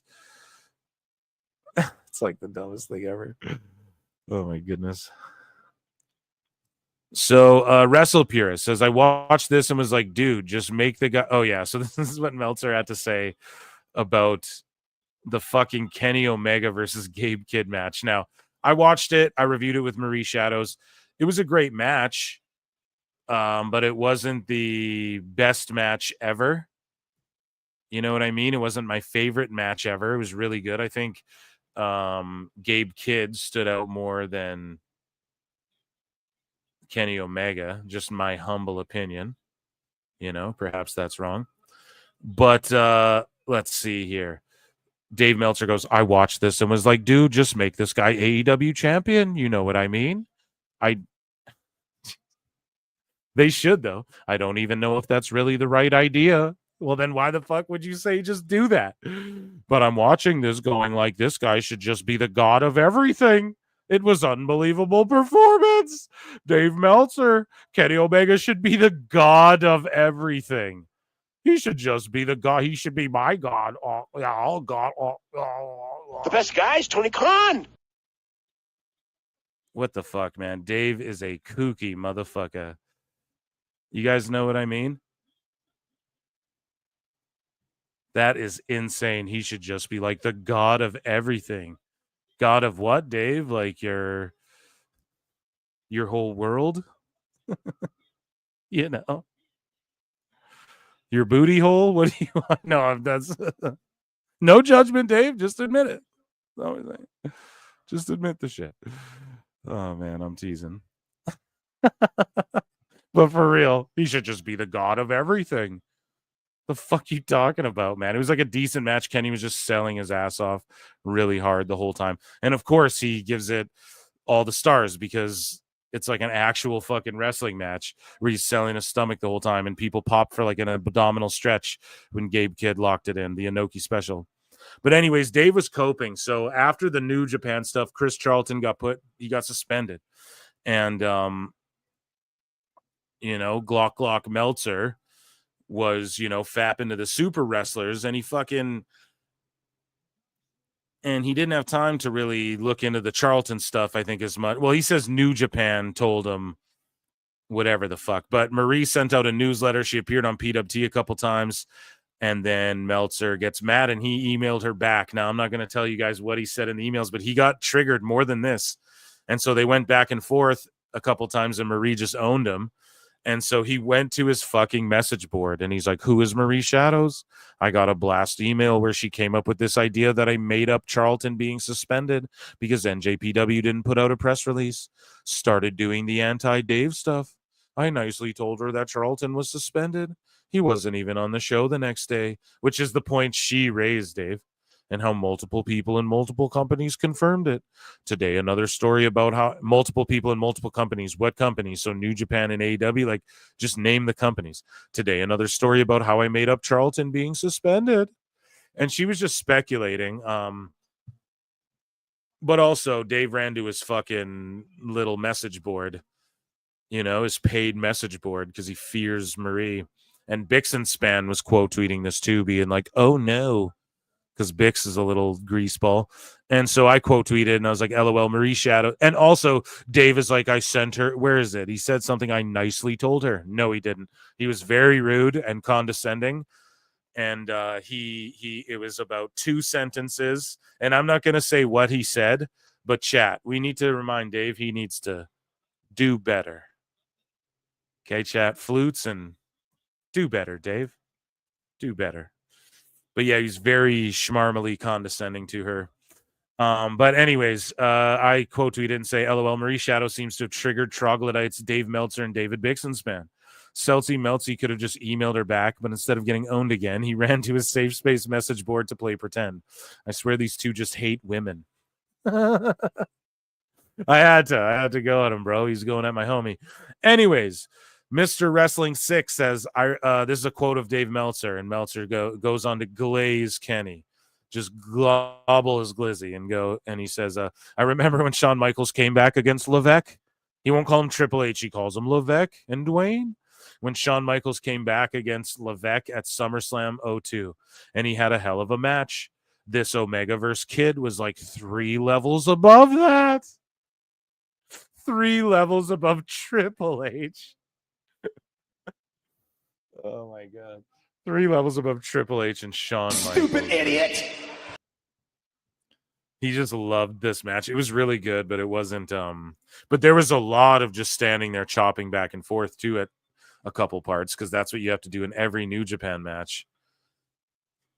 Or like, I don't want to say like a lot of it, but there was a few minutes in that match sent to that, and it was just Kenny selling his belly the whole time, and then Gabe Kidd was like just fighting him, and like fucking like I said, they pop for an abdominal stretch. That's what I mean, because we know the implications. Like, oh, he's got diverticulitis, he could rip his stomach. That's why you like the match so much, Dave. I think he genuinely he's never said about Ospreay should just be the god of everything. He just shills out the 5 stars because they, you know what I mean? Him and Ricochet and Takeshita. But with Omega, he's like oiling himself up. He should just be the god of my life, rock my world, Kenny. Oh. So he really enjoyed it, and it's because it was actually like like if that shit happened in WWE, we'd. Other than like the long brawling outside the ring, because in Japan you can just fight outside the ring. They don't give a fuck if you use chairs and shit. But anyways, Wrestle Purists, they quote the Observer newsletter. There was talk from WWE that Malakai Black is expected there when his contract expires. That's been the case for a while, but evidently there's been talk in WWE creative about him of late. Nobody expects him back in AEW. So they're basically Meltzer sitting out there telling him, don't come back. No one wants you here. Dave loves the cock. It's like, don't come back here. You're not wanted. Like, that's how this feels, man. It's weird. They just conduct themselves very oddly, and Meltzer loves to just be a part of it. And it's basically like, don't come back. Hit the road, Black, and don't you come back no more, no more, no more, no more. Hit the road, Black, don't you come back no more. So there's been talk in WWE creative. Why? How? Where have you seen that? But maybe there is. Who knows? But still, I don't get it. Let's see here. This is great stuff from Meltzer said what? Stone Cold Chris Charlton has shook Tony Khan to his core. And according to several anonymous and totally not made up sources, Tony Khan may be in fear for his life. Those close to the situation have informed me that Charlton should be considered verbally armed and dangerous. And he's on an indefinite hiatus after calling Tony Khan a money mark. He's a money mark. And then Meltzer said what? Quote tweets himself, and it's fear is a reaction, courage is a decision. Winston Churchill. And again, Tony was scared of Chris Charlton. He can't call me money mark. I help pay his salary. The best guy's me. So moving along here. Dave gave Kenny Omega versus Gabe Kidd 5.25 stars. And this is what I'm trying to tell you guys. And this was a good match. But it's like Dave doesn't actually know what he likes, because how is this match? Go and watch this match. I implore everyone. How is this even comparable to Ricochet, Takeshita, Ospreay that got like the same rating? How are those, like, stylistically, the build up, what the implications? Like, there was big implications to this match. And how fucked is it that Kenny went over on Kid? Kid's like the over guy in New Japan. He's like really over, and he's like fighting on behalf of them, and Kenny just beats him. And it's like, what does that do for anyone? Doesn't do shit for Kenny. And then Gabe losing, it's like, okay, so next time he talks all that shit, we're not going to believe him. We have no faith in him, you know? It's just crazy. So, and then we counted it out. So in the whole thing, like, New Japan won 5 matches, AEW only won 4, but like the Bucks won, Kenny won. It's like, bruv, you just go there and bury the fucking New Japan people. It's pretty crazy. I think Tony's trying to poach your boy Gabe Kidd. So Meltzer says, he responds to Juicy Boy, who says, why should he be on hiatus for being honest? They're a joke right now. And then Meltzer goes, if the same thing happened during the Nakamura-Sasuke match with the commentators, almost certainly Noah's never getting another WWE talent and the announcer would have been fired. Yeah, but the difference is nobody's a money mark in WWE, so that wouldn't have happened. Good what if, though. And then Meltzer goes, you think for even a second you replace Khan AEW with Vince WWE a few years back? He's coping by bringing up Vince McMahon. The best guy is Tony Khan. He's coping by bringing up Vince from a few years ago. And yes, Vince would have let people bury him. He let ECW bury, like Paul Heyman bury him at ECW One Night Stand and shit. He would let people do that if it was like a war shooting on each other type shit, which was the story that Gabe Kidd and Chris Charlton was trying to get over, you fucking mark who wants to see flips. But yeah, man, I quote tweeted it and said, if the storyline is that one of the wrestlers has been burying WWE for months and getting into shoot fights with their talent, then yes, WWE would be okay with the commentator doing it too. Meltzer talking about Vince again. McMahon would have been cool with it, and that doesn't even matter anyways because he's long gone. He gave Punk versus Rollins 4.25 stars, and I knew he'd rate this high, and I called it out while we were watching it live. Monday night PWT live streams, you know, it was a very AEW-ish, especially in the middle parts. Very AEW-ish of a match. So, of course, he would like it. Moving along here. Dave Meltzer says Monday Night Football was down 14% from last season. Now, I was totally like, I don't know. People are like, Monday Night Football wasn't on. I don't care. I was just joking that I was like, everyone was watching WWE on Netflix. You know, I'm just being a smarmy prick. Like, could have been a tweet about anything, and I would have probably said the same thing. Anyways, Dave Meltzer gets owned by the CW guy, and I wrote proof that Meltzer just says shit. So Bradley Schwartz says, we'll repeat. Meltzer says, obviously the KTLA schedule for TV is up in the air with the fires. So the make good for tonight on airing NXT is up in the air. Bradley Schwartz will repeat the NXT nationally on CW Saturday night. And of course, Dave wouldn't know, but it's like he didn't check in with anyone. This guy publicly tweeted him to correct him. And he could have just reached out to someone at CW, but instead he just says shit. Whether Dave was right or wrong at the time, that's does not matter. That's not what I'm even calling out. I'm calling out the fact that he just makes shit up and he didn't even reach out to anyone because the TV exec just had to correct him. I wrote, sorry. I quote tweeted Dave here. Dave says, word going around is the runtime for Raw tonight will be in the range of 3 hours and 20 minutes to 3 hours and 30 minutes. I quote tweeted it and said, this is all Meltzer had to say about WWE Raw on Netflix yesterday. And he was wrong. It wasn't 3:20. It wasn't 3:30. There was no word of that. You heard that on PWT listening to me and Marie Shadows while you got triggered, Dave Meltzer. Dave Meltzer listens to PWT. Motherfucking firmed. Right? So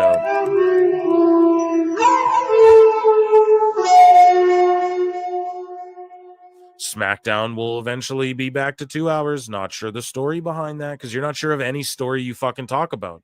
You're unsure, Dave. That's why you get called out. Meltzer says AEW did 615 and a 0.17. So that's what I mean. Dynamite on Wednesday did 615,000 viewers chat and garnered a 0.17 in the fucking demo. That's the exact same they do every week ever. Maybe 20,000 people were watching on Max.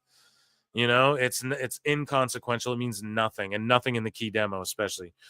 And he goes, it was up from last week, but should have been up from last week. It was up from last week, but should have been up from last week. Well, it is, Dave. So, and I get what he's saying, but you don't need to say it. You guys get, like, if you were writing, you imagine someone saying that to you out loud. It should have been up.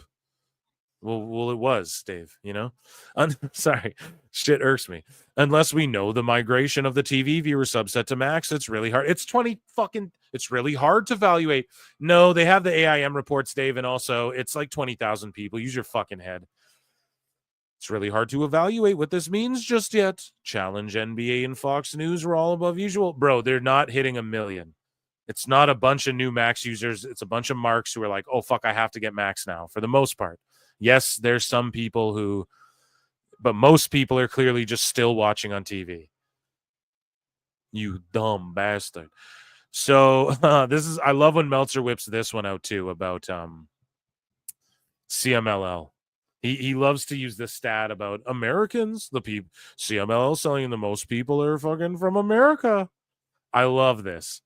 So Black Saber Jr., Cheeseburger, ROH, you know the wrestler Cheeseburger. He goes, this clip going viral is a reminder that only a small vocal minority of angry wrestling fans on the internet hate flippy shit. No, it's most wrestling fans don't like a lot of flippy shit, dude. The casual wrestling fan and everyone else thinks, no, you're wrong, Cheeseburger. The casual wrestling fan is okay to see it once in a while. If the whole card is flippy shit, you're fucked. In Mexico, they'll watch it because that's the style they like. They grew up. In Mexico, it's fucking ludicrous. You can use the ref to flip on them and do all types of shit. You can do all sorts of crazy shit, just like in Japan. When you watch Japanese wrestling, you can use tables. They won't count you out. You can use a fucking chair, like in grudge matches and shit. They don't disqualify you right away. For whatever reason, they adopted a bit of the hardcore and they let things slide. You can brawl on the outside. Japanese folk are down with it, but it doesn't get over in America, bro. So just in America, you can't do it all the time. Yes, we like it in small doses, once in a while, a Fraxium match, you know, but you can't be doing it all the time. And that's such cope from wrestlers / Meltzer. And Meltzer says the funniest part is the promotion that thrives on drawing non-fans. And this is the funniest part to me. The promotion that thrives on drawing non-fans, CMLL, has most of it, and it's key to their style. Whenever someone says how the casuals or non-hardcores would never go for it, it shows they have no clue. No, Dave, it shows you have no clue, and I'm about to own you so hard. I'm about to own Dave so hard. Also, a large percentage of those tourists are Americans. Dave, that's why they're drawing in the casuals, because when people go to Mexico, like your boy Phil, I went and watched Lucha Libre. And that's what you do. Okay? So you're a tour. Yes, they draw the most casual tourists coming to get an American experience. Part of that involving watching Lucha Libre, one of the most famous things in Mexico. How he does, and I just quote tweeted, I was like, Dave doesn't understand tourism. Right? And they're on vacation. Hey, Dave, you know what else I do when I'm touring around and I'm on vacation? I drink like 7,000 sugary frozen drinks that make me want to shit my pants at the end of the night. And I eat a bunch of I do a bunch of shit you don't always do all the time, right? You start drinking at 10 a.m. and you fucking sit by a beach and you look at turtles and shit, right? You understand when people travel abroad, that's what they do. They do things they don't normally do. They indulge. So you're an American tourist. And yes, the live flippy shit is always fun. Go to an indie show. If you're producing a week-to-week television show in America, it's not going to work. I'm sorry. And that's the difference. They have no clue. No, you have no clue, Dave. And this proves it, but you're projecting. This proves you don't have a clue about anything you're fucking talking about because I just broke it down for you. Just logically and sound. There's no arguing what I just said. It's just what it is, bro. So I can't believe he just said that and owned himself. He owned himself. Also, a large percentage of those tourists are Americans. No shit. No shit. Because who the fuck do you think tours Mexico the most? God damn it. Have you ever been to a resort, Dave? It's crazy. This guy just talks out of his ass. And non-hardcores, yes, they go to Lucha Libre matches in Mexico. They're touring around and they go to shows and they go to clubs. They do all type of shit, bro. It's crazy to me. So Meltzer says, in the 90s, my favorite was when American wrestlers with the narrow viewpoint would say the Mexican wrestlers have no psychology and it makes no sense. It doesn't. I'd always bring up how come their matches get so much more heat. They don't. Different means it's something they do in Mexico. On TV in America doesn't work, Dave. Different means it's something new that you learn from. Not that it's bad because you don't understand. Yes, and that is like a good little thing to say, Dave. But like Netflix ratings are different and you're mad because you don't understand them. And you're saying it's bad and it's not what it's painted out to be because you don't understand them. And that's what you constantly do. You're always making out the key demo and all this shit to be not what it is because you don't understand it. And different means something you can learn from. Yes, of course. But here's the thing. What the fuck would WWE have to learn from AEW? What is it they have to learn from AEW? Someone answer me. What valid could they learn from AEW that they could apply to WWE to help WWE more? Oh, let them keep their names. Okay. What else? They're doing that now. So what else? And it's not like it's the first time in history. A lot of people got to keep their names, bro. A lot of people don't. The majority don't.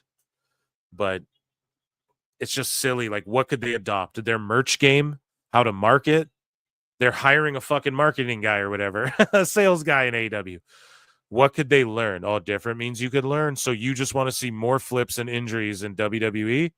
You just want to see flips, Dave. That's it?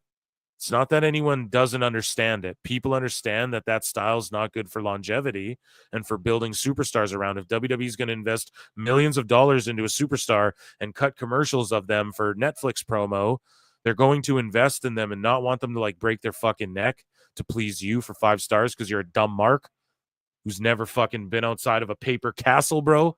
Jesus Christ. The last woman you saw had a banana on their head, no diddy, right? So Meltzer, you're just a fucking stooge. It's crazy. Even Mole is saying, wow, thanks for the insight, Dave. Don't know what we do without your tips and tricks of the trade. Remind me again when you took her bump or even rode an angle. Well, I talked to Tony about Frank Mortis. Glenn Gilberti responds to this absolute delusion. And he goes, a casual fan is a fan that watches when the product is good and doesn't when it isn't. Habitual fans watch every week. Drawing casual fans means doing creative things that habitual fans are not a fan of, but they still watch anyway. Drawing casual fans increases ratings. Exactly. So he just owned them too. Oh, they don't understand. Meltzer, you don't understand what even a casual viewer is. Casual viewer is not just someone who comes in and watches one time because they're on a tour show and they fucking want to watch the luchadors flip around and watch the miniatures take crazy bumps, Dave. That's not a fucking casual. That's just a fucking one-off. That's just a guy on vacation who's drunk and it's something to do with the kids. It's an air-conditioned building, you know? Legit. The Rock versus Roman Reigns is not dead and could happen in the future at an event other than WrestleMania. So Dave just saying the Rock Roman could happen, but maybe it won't happen, but it could happen at another event, but maybe Mania. So just, it could just happen. And then he was right because he studied, right? So you ain't hyped for $2, says Hart ain't here tonight. Send me the feet pics. Mike Saucely, no, you fucking sick bastards. Mike Saucely says Dave is truly a cuckatoo for wrestling and then talks like he knows what the fuck he's talking about. I believe that's what you were saying. He doesn't even watch the shows. He didn't watch Raw on Netflix. I guarantee he fast forward through it. I bet he was having a heart attack. I bet it just triggers him. It's cognitive dissonance. He's fearful. He fears the truth. And that's why he says that about other people. And we point it out all the time. Right? And Dave just needs to understand that we're We're coming for that ass. No, did he? No, but for real, dude, he's completely and utterly lost all credibility. He doesn't know what he's talking about, especially when it comes to sports and TV and shit and Netflix, especially Netflix. He's making it up. Let's see here. Jedi Goodman, top cable channels for the week of December 30. Live plus SD, primetime viewers, whatever, ESPN, whatever. Meltzer says for those acting as if USA is bigger than CW. Well, it only is because of WWE. The USA average for last week, removing the final Raw and Friday SmackDown, was 239K viewers in primetime. Dave, you're the only person who copes and say that the fucking WWE networks are bigger, whatever, to fit your narrative. And then I wrote, Meltzer copes over AEW Dynamite ratings not being affected at all by Max streaming. And because I'm just poking the bear, dude. Here's a funny one. So Meltzer said what? The GOAT. Flashback. That time Dave impersonated a little kid seeing Show versus Will Ospreay. Oh, man, Show, cool. Cool, look, good boy. He's going to be something. Instead, they cheered Will Ospreay. So this is such a cringe moment, dude. And thank God for Meltzer said what, digging this up. Little kids should have been enraptured by Show and Yo and been like, oh man, Show, cool, look, he's whatever. But instead they cheered Will Ospreay. Listen to Meltzer. This is so fucking funny, dude.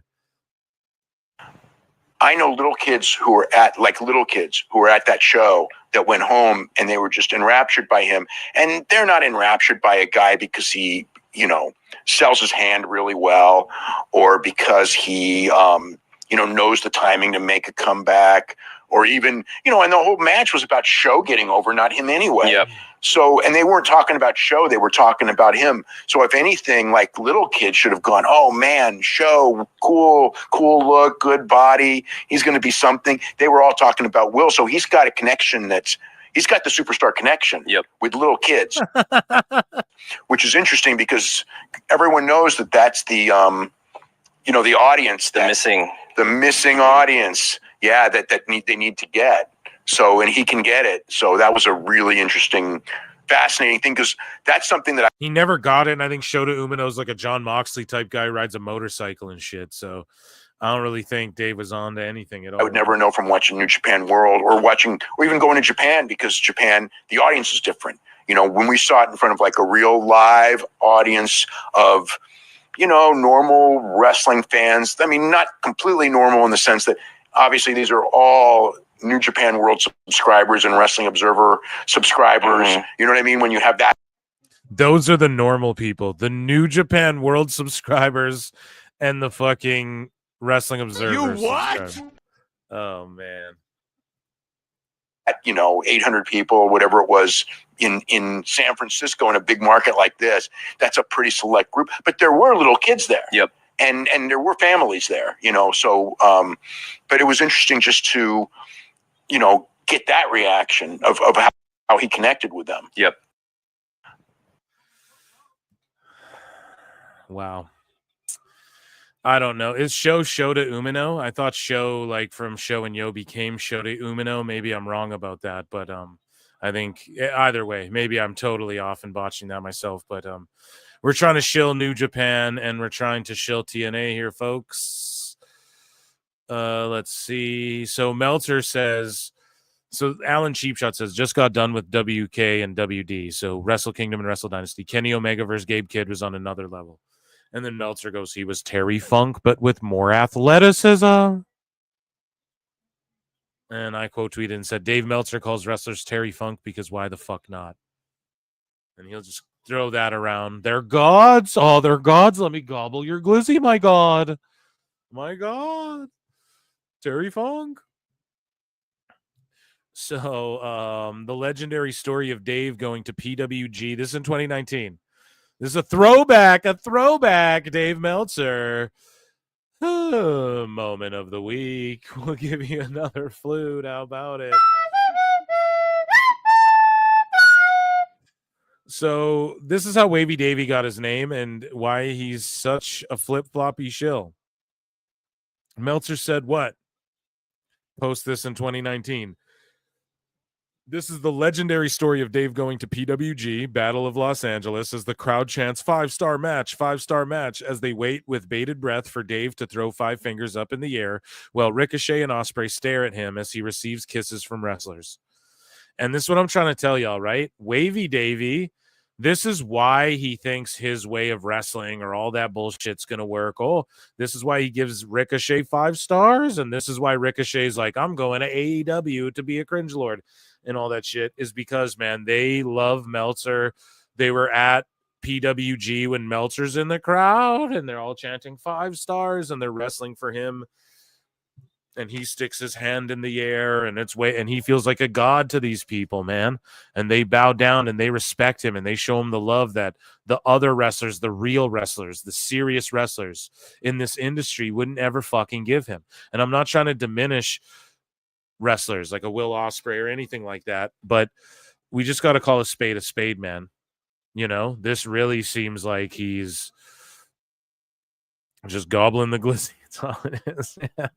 It's all you can really say about it, you know. So anyways, here's why Meltzer's the way he is. Remember this. Here's a little time warp, back to the future. Time cop. It's like a little time cop action here, and we're gonna hear why, dude, because these people made him feel like a god, and now they're his gods, his gluck gods. There were plenty of 4-star matches and up, and the scene at the end of that 6-man with Ospreay and there were plenty of 4-star matches. How is there plenty of 4-star matches? That means that none of them are really a 4. up, and the scene at the end of that 6-man with Ospreay and Ricochet and Seidel. Did you hear about that scene? No, tell everybody. It was quite the scene. So, Ospreay. Oh, let me see. So they won with a simultaneous. Ospreay, Ricochet, and Seidel all did shooting star presses Even back then, he was doing it. Ospreay. 1 second, please. On the Bucks and Adam Cole at the same time, and when it was over, it was just the perfect climax to an incredible match. And the whole place starts chanting 5-star match, 5-star match. And then Ricochet and Ospreay just like start staring at me. So apparently everybody said that if I had held up 5 fingers at that point, that it would have been the biggest pop of the night. But in fact, I didn't do that. See, Dave's such a mark for himself. Well, if I had it at this, it would have been the biggest pop of the night. So it wasn't the biggest pop of the night, but there were a million. You're like that wrestling bear. You just won't communicate. You won't sell. You won't sell. That's right. Yeah. Got to go along with the finish. And they kissed me. I did hear about that. Then they kissed me. Oh my God. This is what I mean. Like, it's not fake. Okay, the Glizzy Goblin, man. It's real, bro. Meltzer for real is like making out with these dudes and shit. And that's cool if that's what you're in. I'm not hating on the, but they're literally kissing him, bro. So he rates them highly. You did hear that? Oh, yeah. Yeah. It was only Matt. He kissed me. It was actually during the match. It wasn't after the match, but there's a photo of you going around too. I don't know if you've heard. They're fucking marks for Meltzer. So he marks out for them, shills for them no matter what, because they're fucking marks for him, dude. Heard about that. Is it a coincidence?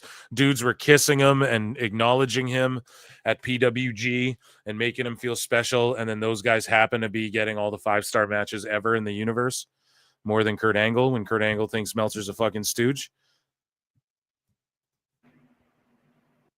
Like, just think about it for a second. It's fucking psychotic. Anyways, there were plenty of 4-star matches, and Jesus Christ, Dave, shut up. This guy tweets out, Dave Meltzer is also still insisting on his Lucha Libre style wrestling as a casual, friendly narrative. And Meltzer goes, I agree. It's the most visible. But if you had equal distribution, equal production, the style that would appeal to the most casual fans would be closer to Lucha Libre, consistent with all the people I know who aren't fans. No, Dave, you brought some nerdy fucking weirdos to your house one time, and they were like, oh, this lucha shit looks cool because the colorful costumes. And it's silly, dumb wrestling. And you fucking genuinely think that matter, that's proof. Oh, everyone I know that doesn't name them then. Why aren't they watching? Why isn't Lucha the most popular? Well, the distribution. That's not an excuse. Why wasn't Lucha Underground? That shit was on TV. Why aren't Lucha videos getting millions of hits then? Do you know what gets millions of hits, Dave? Like, I'll give you the perfect example. Squid Game. Those Korean shows. They're all some of the most thumbs up ever in American and Canadian Netflix and shit. Some of those Korean shows, they blow up. If it's good, it blows up. So I'm so tired of, it's Taylor Swift. It's like the Taylor Swift. Okay, there's a million singers. Why are they not all Taylor Swift? Oh, it's manufactured. So is the whole entertainment business, bro. So is WWE, you stupid bitch. So Taylor's the best because she fucking, the cream rises to the goddamn top. The cream rises to the top. Ooh, yeah. And those Korean shows pop off. There's that show, I think it's in Spanish. It's called The Platform. It pops off. Or it's in Ukrainian or some shit. I don't know. They made a second one. Why? Because it's good, bro. So at the end of the day, when you're sitting here trying to say Lucha, then why aren't the Luchas in WWE? They have the biggest distribution. They have a bunch of Luchas. Why aren't they the top draws? And it's Roman and shit. Because you're just lying. Dude. Liar! And you don't actually know. You're trying to convince people of that. Because you're looking at Mexico when Mexico's not America. I thought this was America. So Triple H's thoughts tweeted this out. And it's what Meltzer said about this as well. He got done Kenny's glizzy the first time, but you know what the old saying, 3 times a night or else. And Dave goes, there's no one in WWE who can match the Kenny Omega of January 5th. Even on their best day, there's nobody. And it's like, why make this about dick-sucking world record? Why make this about WWE? That's what I just don't understand. Why? Why even make it about that? And yes, they can. The physicality. Here's the thing. Kenny doesn't sell the best. I like him. You guys know that, but he's cheesy sometimes, a little bit. Right? We can all admit that. And he was like chop battling in the middle. So that was whatever. And then he didn't even do all his flippy shit. Like he was just selling. And they did an octopus stretch. And they just hit the ropes and shit, Dave. And it was like a table spot that they took forever to set up. After the one spot, too, they sold it for like 10 minutes. I swear to God. I swear, bro. They just laid there forever. And it was awesome. It was like, holy fuck. But it's because they were selling and everything they did felt important. And now Dave's like, no one can do that. They do that all the time, Dave. And I swear he genuinely likes this match because these other ones, that could be the best triple threat ever. That's the best pay-per-view opener ever. But he's never been like, this is the God of nobody today. Like he's never just gone this hard. Like maybe the Okada matches and shit is where he went this hard before, but I would have to see like quotes. I've never in recent years seen him go this, just bent over backwards and forwards and sideways, bro. So yeah, go watch the match and you all tell me if he's the God, he's just a God of all things. He should just be the God of everything. My Nintendo, my papers, all of my papers. The God of what? The God of war. Like, fuck you talking about? And Gabe Kidd really stood out, I feel like, more than Kenny. Kenny had nothing to gain from winning that match. It was a good match, though. And then Meltzer, I just thought this was funny, too. Like, this is just a funny little tidbit. People don't pick up on this. I like Glenn Gilberti did. On this day in 1994, WWF TV taping, Florence, Sacramento, I want to say. Bret Hart, or no, Sacramento, South Carolina, pardon me, yeah. Dummy, Sacramento's in California. Bret Hart and Owen Hart versus Rick Steiner and Scott Steiner. Now, come on, how do you get better than Bret and Owen versus Rick and Scott? And then Meltzer goes, this was a classic match for its time.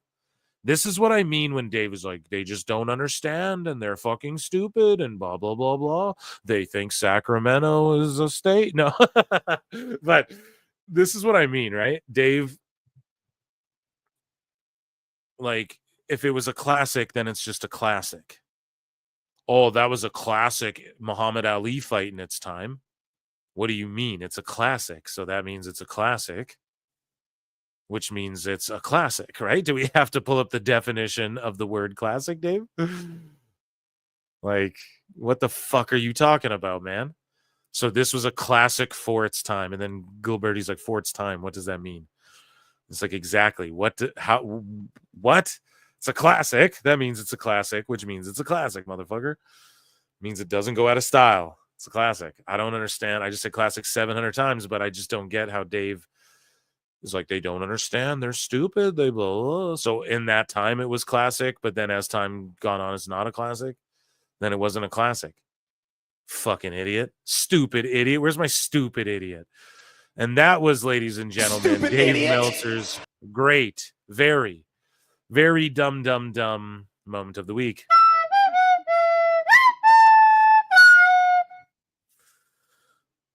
Okay, guys, it's been 3 hours 15. I am extraordinarily tired. I love you all so much. Round of applause for Chad for being goated. Everyone tonight being goated. We'll do sickos like Monday.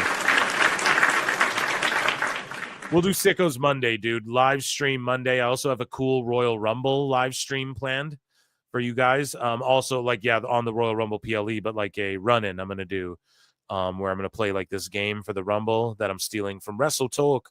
But yeah, because we're going to do it better. But it's going to be a grand old time. Make sure you're there or be square.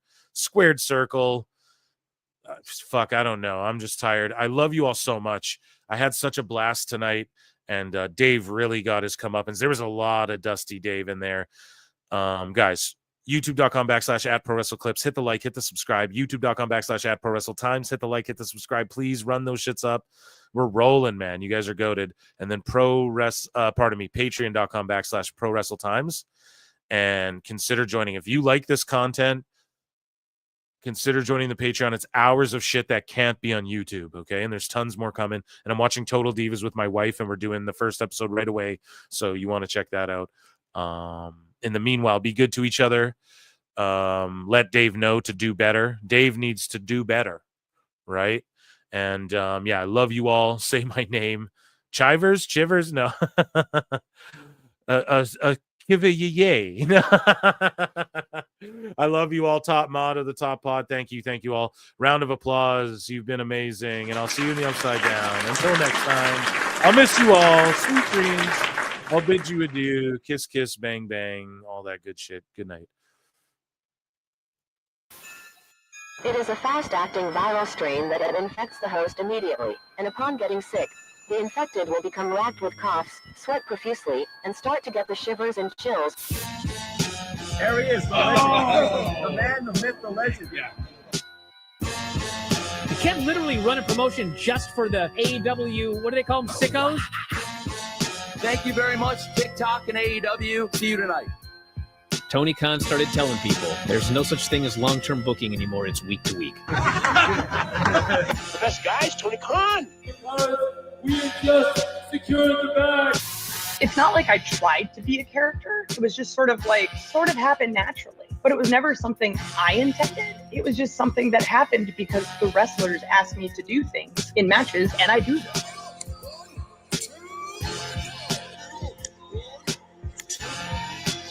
If you run a promotion just for the sickos, you're going to do 400,000. I look and see it's not just me. Jeff, why do you insist on doing this dumb internet shit on TV?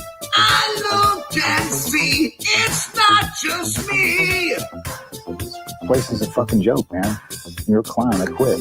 So many of us have stood where I stand. We are the young, so raise your hand. So many of us have stood where I stand. We are the young, so raise your hand. We call us problem child. We spend our lives on trial. We walk an endless mile. We are the youth gone wild. We stand and we won't fall. We're one and one for all. The writing's on the wall. We are the youth gone wild. No. It doesn't make logical sense, but it makes. Well, yes, of course. But it makes wrestling booking sense. Of course, this makes no sense. Of course, okay, it makes no sense. However, in pro wrestling booking, which often makes no sense, you would do that. It's about making money. It's not about anything else. Wrestling's always been about making money first and foremost. That's it. I look and see, it's not just me. Last weekend was the greatest weekend in AEW history. This is the greatest week. I look and see, it's not just me. Security, my safety, my life was in danger at a wrestling show. So many others have stood where I stand. We are the young, so raise your hand. So many others have stood where I stand. We are the young, so raise your hand. We call this problem child. We spend our lives on trial. We walk an endless smile. We are the youth gone wild. We stand, we won't fall. We're 1-1 for all. The writing's on the wall. We are the youth gone wild. We call this problem child. We spend our lives on trial. We walk an endless smile. We are the youth gone wild. We stand, we won't fall. We're 1-1 for all. The writing's on the wall. We are the youth gone wild. Get wild. Yeah. If you're familiar with how we do things often here on these Wednesdays, it's a lot like one of my favorite movies, Time Cop. What? Fuck you. Fuck you. Yeah. I'd be remiss for my friend if I didn't ask you about Fallen Angel. So the Fallen Angel is a performer named Chris Daniels, and Chicago guy. Yeah. And was brought out to Los Angeles, and he had the daunting task of taking someone like me who couldn't move and trying to teach them the basics. How to move. The basics of the business. By Pro Wrestling Clips, Flutzer Civil, Conan broke the internet with his Vikingo contract news though. Everyone's saying he's going to